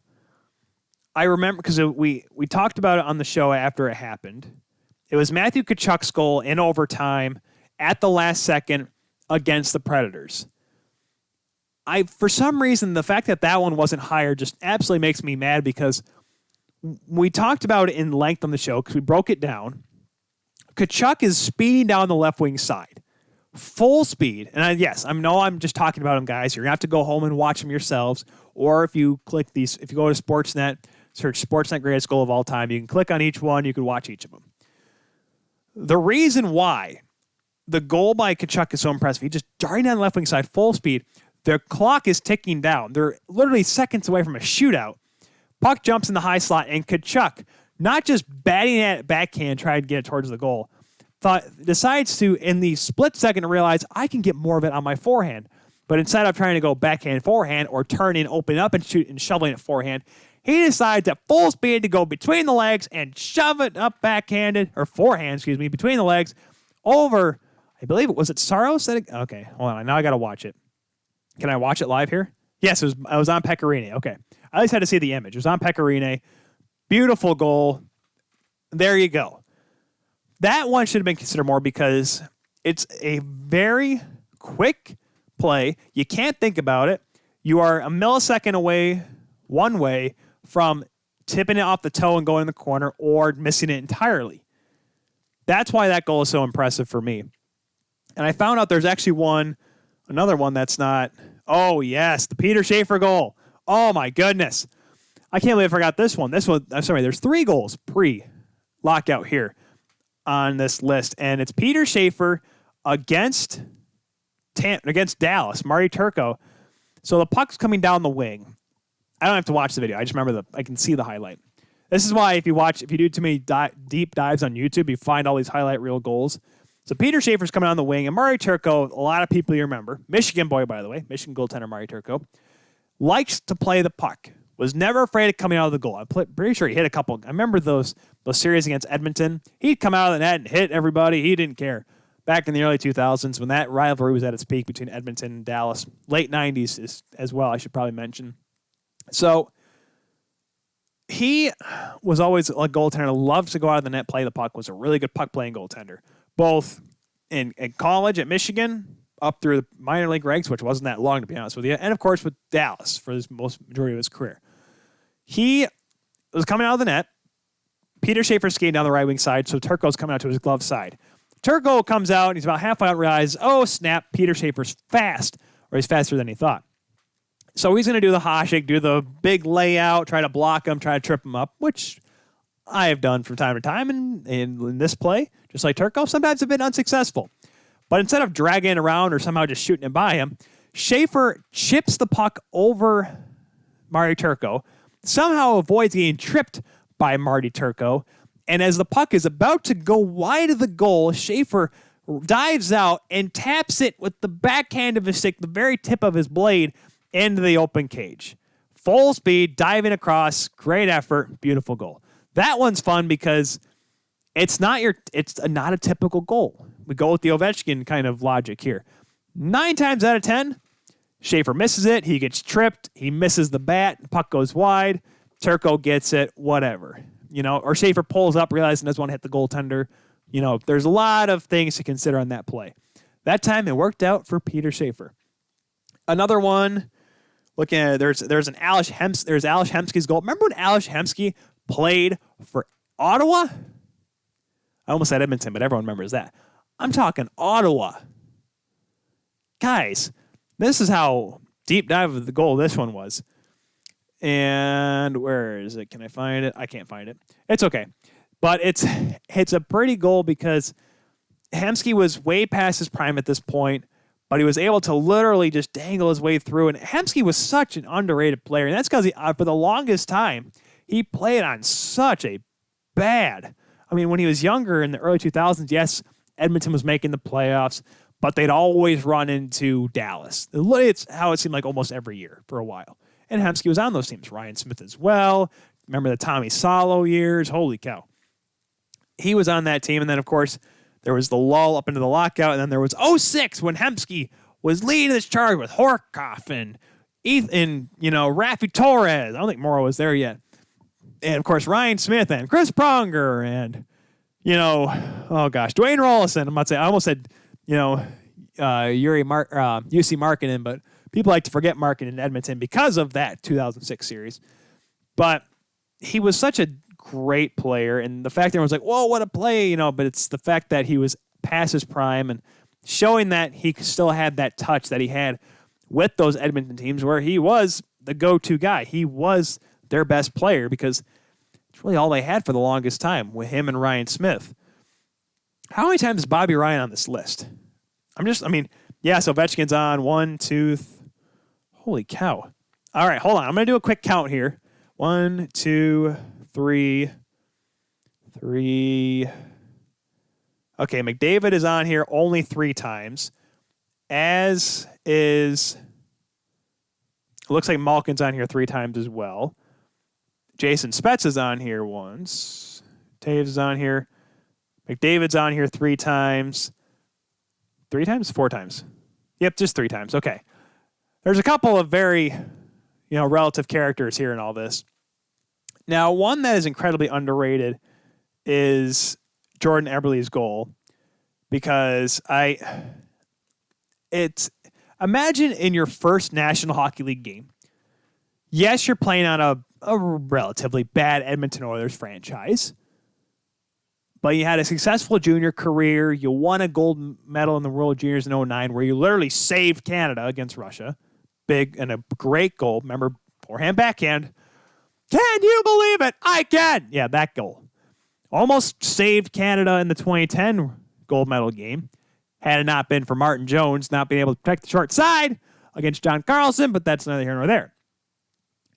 Think of it if you're Eberle and you're going your first NHL game and you're playing Calgary. And Calgary was in a weird spot at this point as well. Yeah, they had Mika Kiprasov. I think McGrattan was still playing on that team. Jerome McGinley was still there.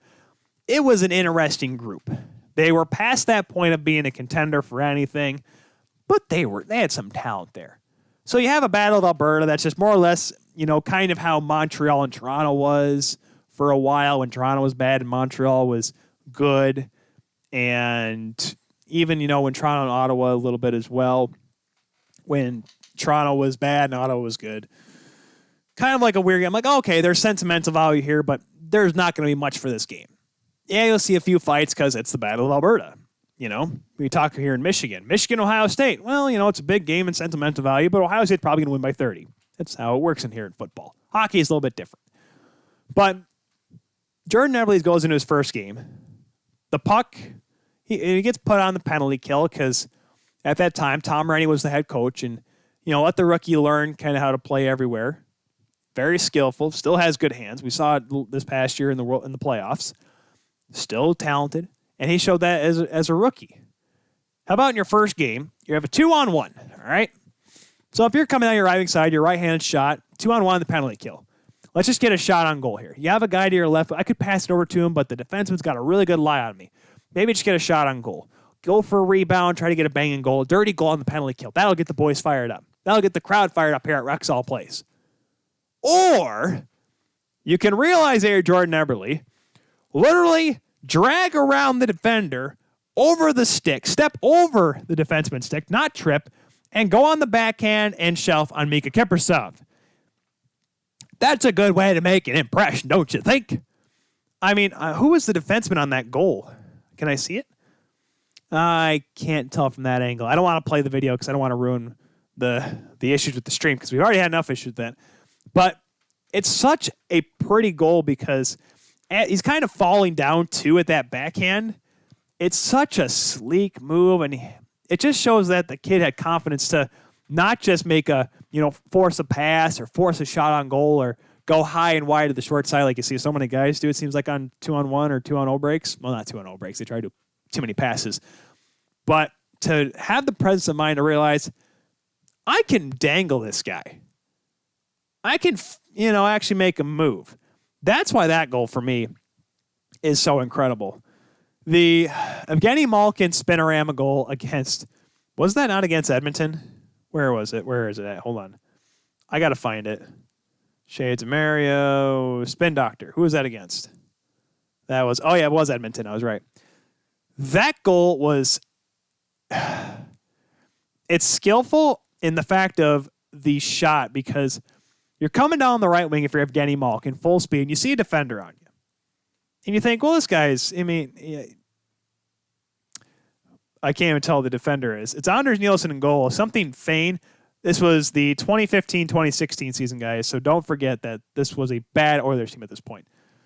I think it was 14-15, actually, excuse me, because Nielsen was the goaltender. But he goes on the back, he spins around, pulls it, toe drags it, gets it on the backhand, and just fires it. It's one-on-one. No one's trailing. Everyone's going for a change. I'm just going to rip this thing on the backhand. Now, some guys have good backhanders. Sidney Crosby has a great backhand. Pavel Datsyuk, Henrik Zetterberg, they have both good backhanders. Of course, Gretzky, of course, literally had a blade that was built for backhand passes. But just to absolutely just rip one at the faceoff circle and somehow pick the short side corner on an NHL goaltender. I don't care how bad Anders Nielsen was back in those days. That's not an easy shot to get on net and be able to put in the corners like that. Now, I'm not saying that everyone can do it. And I'm not going to say Evgeny Malkin would sit there at the end of practice, skate down the right wing side, turn, spin, and fire. Do that 10 times so he can figure it out. That is a in-the-moment play. And the wherewithal, just like, hey, let's just try to get something here. Hopefully it gets on. Oh, it went in. I mean, it's absolutely mesmerizing, that play, because it's such a hard backhander that you don't quite expect it to happen. And I'm just, it's so impressive to watch. Oh, yes, of course, Sidney Crosby. So the backhanded goal, and that was against the Jets? No, it was against Buffalo, back when Robin Lehner was a Sabre. And that was the 16-17 season. Crosby has got a defender draped all over his backside. Someone's grabbing a hold of him. It looks like that may be Zach Bogosian. Sidney Crosby, by the way, is, honest to goodness, one of the strongest people I think I've ever seen live. Because I don't see how a guy can hold off a defender, because apparently, this is what I've been told, after games, because nowadays it's not just, go out and have a beer with the boys after the game. Nowadays they go to the room, they ride the bike, do some auxiliary lifts, kind of get the lactic acid out of your muscles, and it does help. Yes, I remember even when I was playing senior league in Canada, we had a gym that was connected to the rink, and I would go to the gym before I went up to the Blue Line Club. I'd go ride the bike for about 5-10 minutes and go off and do that. I wouldn't do lifts. Apparently, rumor has it, Sidney Crosby would go to the dressing room, get changed, do his media availability, whatever. And then after that, he would go into the gym. And he would go over to, the pads for your deadlifts, and he'd rack them up a little bit, about 300 pounds, do a couple, put out a little more. Apparently, now I don't know if this is still true to this day, but this is back maybe 16, 17 when I heard this story. He would rack 500 pounds on this barbell and do deadlifts after a game. 500 pounds. Guys, I'm sorry, okay? That within itself is doing 500 pounds when you're meaning to lift and actually gain muscle. That's one thing. How about after you play for Crosby's sake 25 minutes? Holy criminy. That's nuts. So on this goal, he's got a defender literally in his back pocket trying to steal his wallet. He's holding him off, and he's coming down on Robin Lehner. Now, yes, Robin Lehner at this time was struggling in more ways than one. But it's seeming like, Crosby's only got one hand on a stick. Lehner's got this, right? At the last second, Crosby's like, I'm just going to take it on the backhand and just flip it over because he's got this insane amount of strength in each part of his body. He's got wrists that could probably curl a moose, and he uses that strength to really flip it over Leonard, glove high, snipe, in motion, game speed. Like, I knew a couple guys that would literally come down, you know, you'd be playing fun at the end of a shootout, at the end of a summer skate, and they would take it on their back and try to flip it, and some guys are pretty good at it. But no one has the wherewithal in a game to try to, like, all right, I can actually make this a scoring opportunity. And, like, that's why we play mini sticks, kids. Why you sit there and just whack it at it, or you can actually try to dangle with it, get that wrist action, and, hey, Sidney Crosby can do it. So can you. No, that's not necessarily true. Sidney Crosby is a world above a lot of us, so that goal in itself was impressive. Now, I'm going to go with the omissions here, because when I was talking about guys that did a lot of Crosby training, and one that a visual that I remember, because ESPN even did a feature on him when he was in Florida, was Jaromir Jagr, a guy that's still playing over in Czech Republic right now. I believe the Czech 2 League, because he owns the team out there. He would, at the end of games, he would go to the gym and work out. Do an actual workout after games to stay in shape. Now, he wasn't lifting 500 pounds, deadlifting. He wasn't benching 350 or squatting 400 pounds. No, he wasn't doing that. He was doing auxiliary stuff. He would go out on the ice, you know, with weights on his ankles and skate like that, you know, kind of just keep the motion, keep the wrist strong. Because let's be honest, Jagr was not that fast. He was a graybeard, but he could still produce. He still had the ability, the vision, the wherewithal. And I'll be honest, had he had a real chance, I don't want to say he would have done a lot in Calgary. That was kind of a weird fit. It just gave the Jagr the mullet crew another guy to add to their team. Oh, even though it was only a few games, but what he would do is where he would wear a vest. Like, I remember there was an actual tweet. Here's Jaromir Jagr after a game. I believe it was in, I don't know, it was in Dallas or Tampa. Him with a trainer doing wind sprints. Parachuted wind sprints after a game. I've done wind sprints at the end of a workout. Like a summer workout. And I've been like, this is the dumbest decision I've ever made in my life. Like I said, I used to ride the bike. I wouldn't do sprints on the bike. I would just ride it for a few minutes casually, you know, check my phone, see how the games went around the league. And that was it.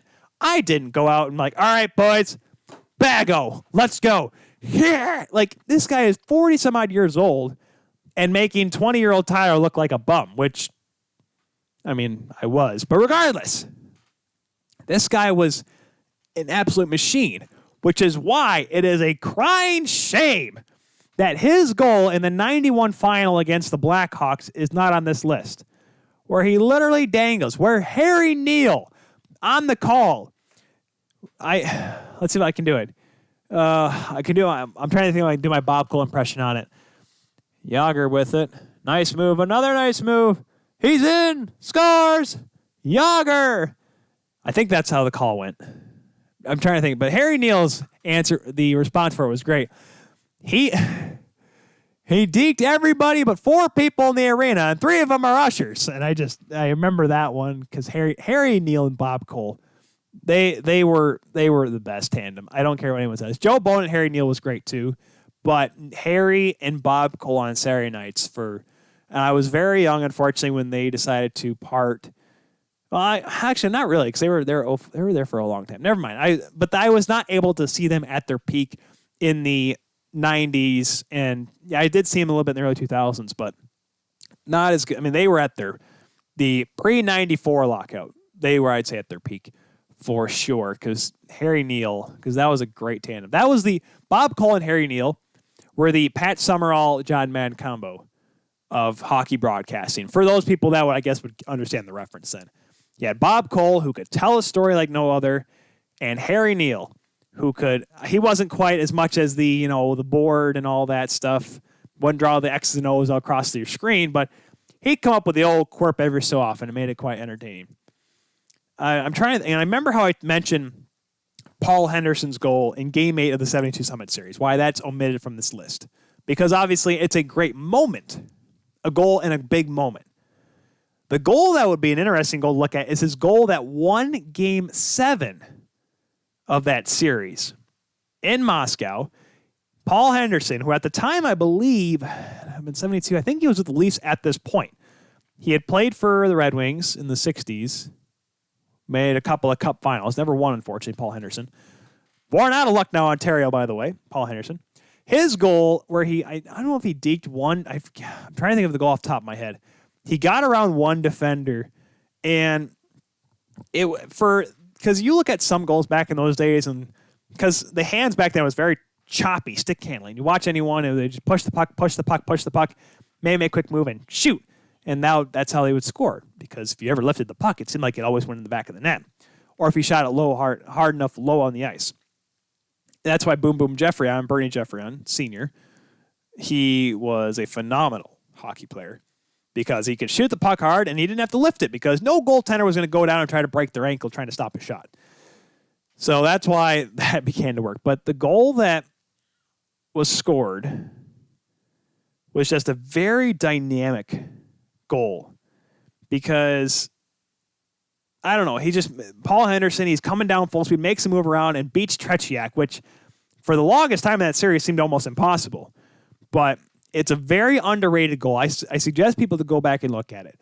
Now, these are the greatest NHL goals of the 21st century, which stinks, which is why I believe it's tough. I mean, I'm sure there's a lot more, but a lot of these are, and especially in the digital age where a great goal happens and blowing up, like Connor McDavid's goal when he came back against Columbus. An absolutely phenomenal goal. A goal against Morgan Riley and the Leafs this past season on Michael Hutchinson where he absolutely just dances around Riley like he's like a fourth pair defenseman in the ECHL. That's a highlight reel goal. I would love there for it to be a 20th century list, and I would love for someone to get a deep dive on it. I just don't know if anyone's going to want to do it by themselves. And, because there's so many great goals.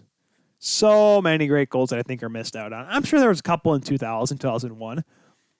I almost feel like I should go back and watch my old Don Cherry movies that I have. The old Rock'em Sock'ems. I got to go pull those out. I'm going to maybe post them and be like, listen here, guys. This goal was legit. This goal was amazing. There's got to be a Pavel Bure goal from the 2000s, right? I mean, with Florida, not with the Rangers. I'm talking with the Panthers. That were pretty highlight reel. I mean, come on. There's got to be something. And there was I'm trying to think, was the Steve Yzerman goal against Toronto, was that the night? Because at that point, Curtis Joseph was the goaltender, where even though at that point he had one knee left, he dangled around the entire Toronto Maple Leafs. This was the Curtis Joseph Leafs, like I said, which had, Berg wasn't there yet, but it had Danny Markov on defense, Yuskevich on defense, Todd Gill, I believe, had actually gone to the Wings at this point in his time. He was there. I'm trying to think of the names off the top of my head. There were so many great goals that Steve Yzerman had. Not as many later on in his career because obviously he started to lose his speed after his knee injury. But there's so many great ones. There should be a goal of the century. Greatest goals of the 20th century. And I would love to see it because you probably wouldn't see that many from the 40s and 50s. Because you'd have to go on whatever highlights you have left. And there's only every so often you see a couple of really great goals. Because that's like, if you ever look up, say, for the greatest save ever, the greatest save of all time, you're not going to see many from the olden days. Because A, not as many video highlights. B, the saves were fairly routine. If you go back and watch a game from 1960s, this is why the NHL Network, when I first started watching it in the mid-2000s, were so interesting because they didn't have as much, NHL Tonight, NHL on the Fly, NHL in the morning. They didn't have all these original shows. They would have NHL on the Fly with Dan Pollard and sometimes an analyst just quickly running through the games. They didn't even have analysis. They was and here was Buffalo versus the Islanders, and they'd cut the NHL condensed games that you see, literally what they would put on their program because it was very simple. But they do classic series, but they always play vintage games. And they're so entertaining to watch because the game back then was so different. And there's a lot of people that look at the Soviet Union versus Montreal Canadiens. Was it 76? It was a 3-3 tie, and some people say it was the greatest game ever played because of all the talent that was on the ice. It was the late 70s Montreal Canadiens, the four-peat Canadiens, between, Guy Lafleur, Larry Robinson, Serge Savard, Guy Lapointe, Kenny Dryden was the goaltender, if I'm not mistaken, Steve Shutt, and I'm probably missing a few more off the top of my head. Mario Tremblay, I believe, was on that team as well. Lambert, the guy that scored the goal in the 79 semifinal against Boston. And on the other side, you had Vladimir Krutov and Boris Mikhailov. Vladislav Tretiak was your goaltender. Fetisov was not there yet. He was actually, believe it or not, I think he was a rookie on that 1980 Soviet team. But Krutov, Kharlamov, that team was so good.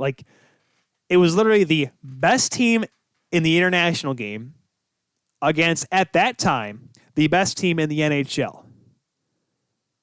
And they went ahead and they tied. I think that was the league's way of trying to say, all right, NHL, we were able to put an all-star Canada team against them and win. We need to show that our NHL teams can win. Now, yes, the Philadelphia Flyers beat them because the Philadelphia Flyers literally beat the Soviets into a pulp, and they just punched them around. Ed Van Impe throwing elbows, and Bobby Clark going at Kharlamov like he did in 72, like a kamikaze, and Billy Barber just skating around everybody, and Reggie Leach showing he had skills, and Bernie Perron sitting back there. I'm like, gosh, these guys suck. No, that was not the case at all. I mean, the Flyers did win, and they won handily, but they scared the holy bejeebus out of the Red Army. That's what happened in that game. So, like I said, I'd love to see more of these lists, and the 21st century, I believe, is very limiting. Obviously, it's easier, though, to find all these highlighted real goals. So that's good, obviously. I feel like, there is a couple of the Michigan goals, which is good. Get the Michigan goal in there. And at least I called it the Michigan, because had they not, you would have heard a problem from this guy. And, literally everyone else, because it is the Michigan. And I don't see why it would be anything but the Michigan. I'd love to have Mike Legg on the show. That would be a fun guest. And so I think that's it, though, for tonight, guys. I think that's enough. Had technical errors. Had Cody Janzen on the show. That was fun. Be sure to check out the replay if you're just tuning in. I'm sorry, we're done here. Make sure that you check out the replay tomorrow. It'll be up hopefully sometime tonight, but you can check it out tomorrow when you actually, wake up and are awake and stuff. Unless you are a night owl. If you like to watch stuff at 1 o'clock in the morning, hopefully this is up by then. You can watch it. Be sure, I forgot to mention this off the top of the show, check out our awesome merchandise. I'm wearing a shirt right now. Check out the merchandise for all you people listening. Go to teespring.com/stores/the-Kuhl-show. Be sure to get all of your awesome TKS swagtacular. Be sure to get all that on teespring.com. The link is always in the description of the videos and your favorite podcatcher. You can find us and listen to us there. The link for our merchandise will be on there. It's also on pretty much every single one of our social media accounts. So if you can't find it, watch the video or just check us out on the social media. We're on Twitter, we're on Instagram, we're on Facebook at The Kuhl Show on all of those. Make sure we talk about today's episode. Use the hashtag TKS. It's literally right there. Look at it. TKS. S. See, it's right on top of Chris Osgood's blocker. People that are listening, I'm like, what is happening? I don't know what's going on. Listen, if you're just listening and you want to watch, look at the time that you're listening. If you're I'm trying to figure out what time we'd be at right now. We did stop this at one point, so it says an hour and a half in. But if you're watching the replay, we started at 6, we're at about 2.5 hours, so 2 hours and whatever. Just look at the audio and be like, all right, we're at this time. Go to that time. There's going to be a little bit because we don't have all the commercials for the audio or for the video. No, for the audio feed that we have in the video because a couple of our videos don't really have any dialogue. So it'd be kind of dumb to hear just, hey, here's music playing. Because, the Second String Leather commercial that we have, which is awesome because it shows all of their cool products, Second String Leather Company. In that corner, not that corner. That's TKS. That's Second String Leather Company. it'd be kind of weird just to hear like the nice soft music. I'm like, oh, this is very soothing, but you don't know what it is. I mean, we have the Amazon commercial now, which is cool. And of course we have the MyBookie, which has dialogue in it, which you could hear, but I mean, it's okay. I mean, you'd rather just kind of just get to the content. But yeah, I got to wrap this up. I mean, even though I don't have to, because no Talking Miners this week with the Rando. He'll be back next week though, because there's a lot to talk about. I'm sure I would love to hear his take about the ECHL, but we'll have to wait for next week on that one. But I'm going to get out of here because, well, I'm going to get out of the studio. I mean, I live here. But get out of here and relax, maybe watch some more Christmas movies, edit all this stuff up. And for all of you that were wondering about the Michigan Tech game, I'm going to find it for you. Go to my history. Where is it? There it is. Let's see what we got here. Minnesota State beats the Michigan Tech Huskies by a score of 2-0. So the Mavericks pick up the weekend split with Michigan Tech after Tech won yesterday. All right. That is it for this one, folks. I've done it all. Most of the show is by myself. I had issues and everything, but we got through it together. Thank you. We'll see you all next week. Once again, be sure to use the hashtag TKS at The Kuehl Show, Twitter, Facebook, and Instagram. Thank you all for hanging in there with me on this Monday night here in December. 2.5 weeks till Christmas, guys. We can make it. I'm Tyler Kuehl, signing off here on 12 Ounce Sports. We'll see you next time on The Kuehl Show. Goodbye!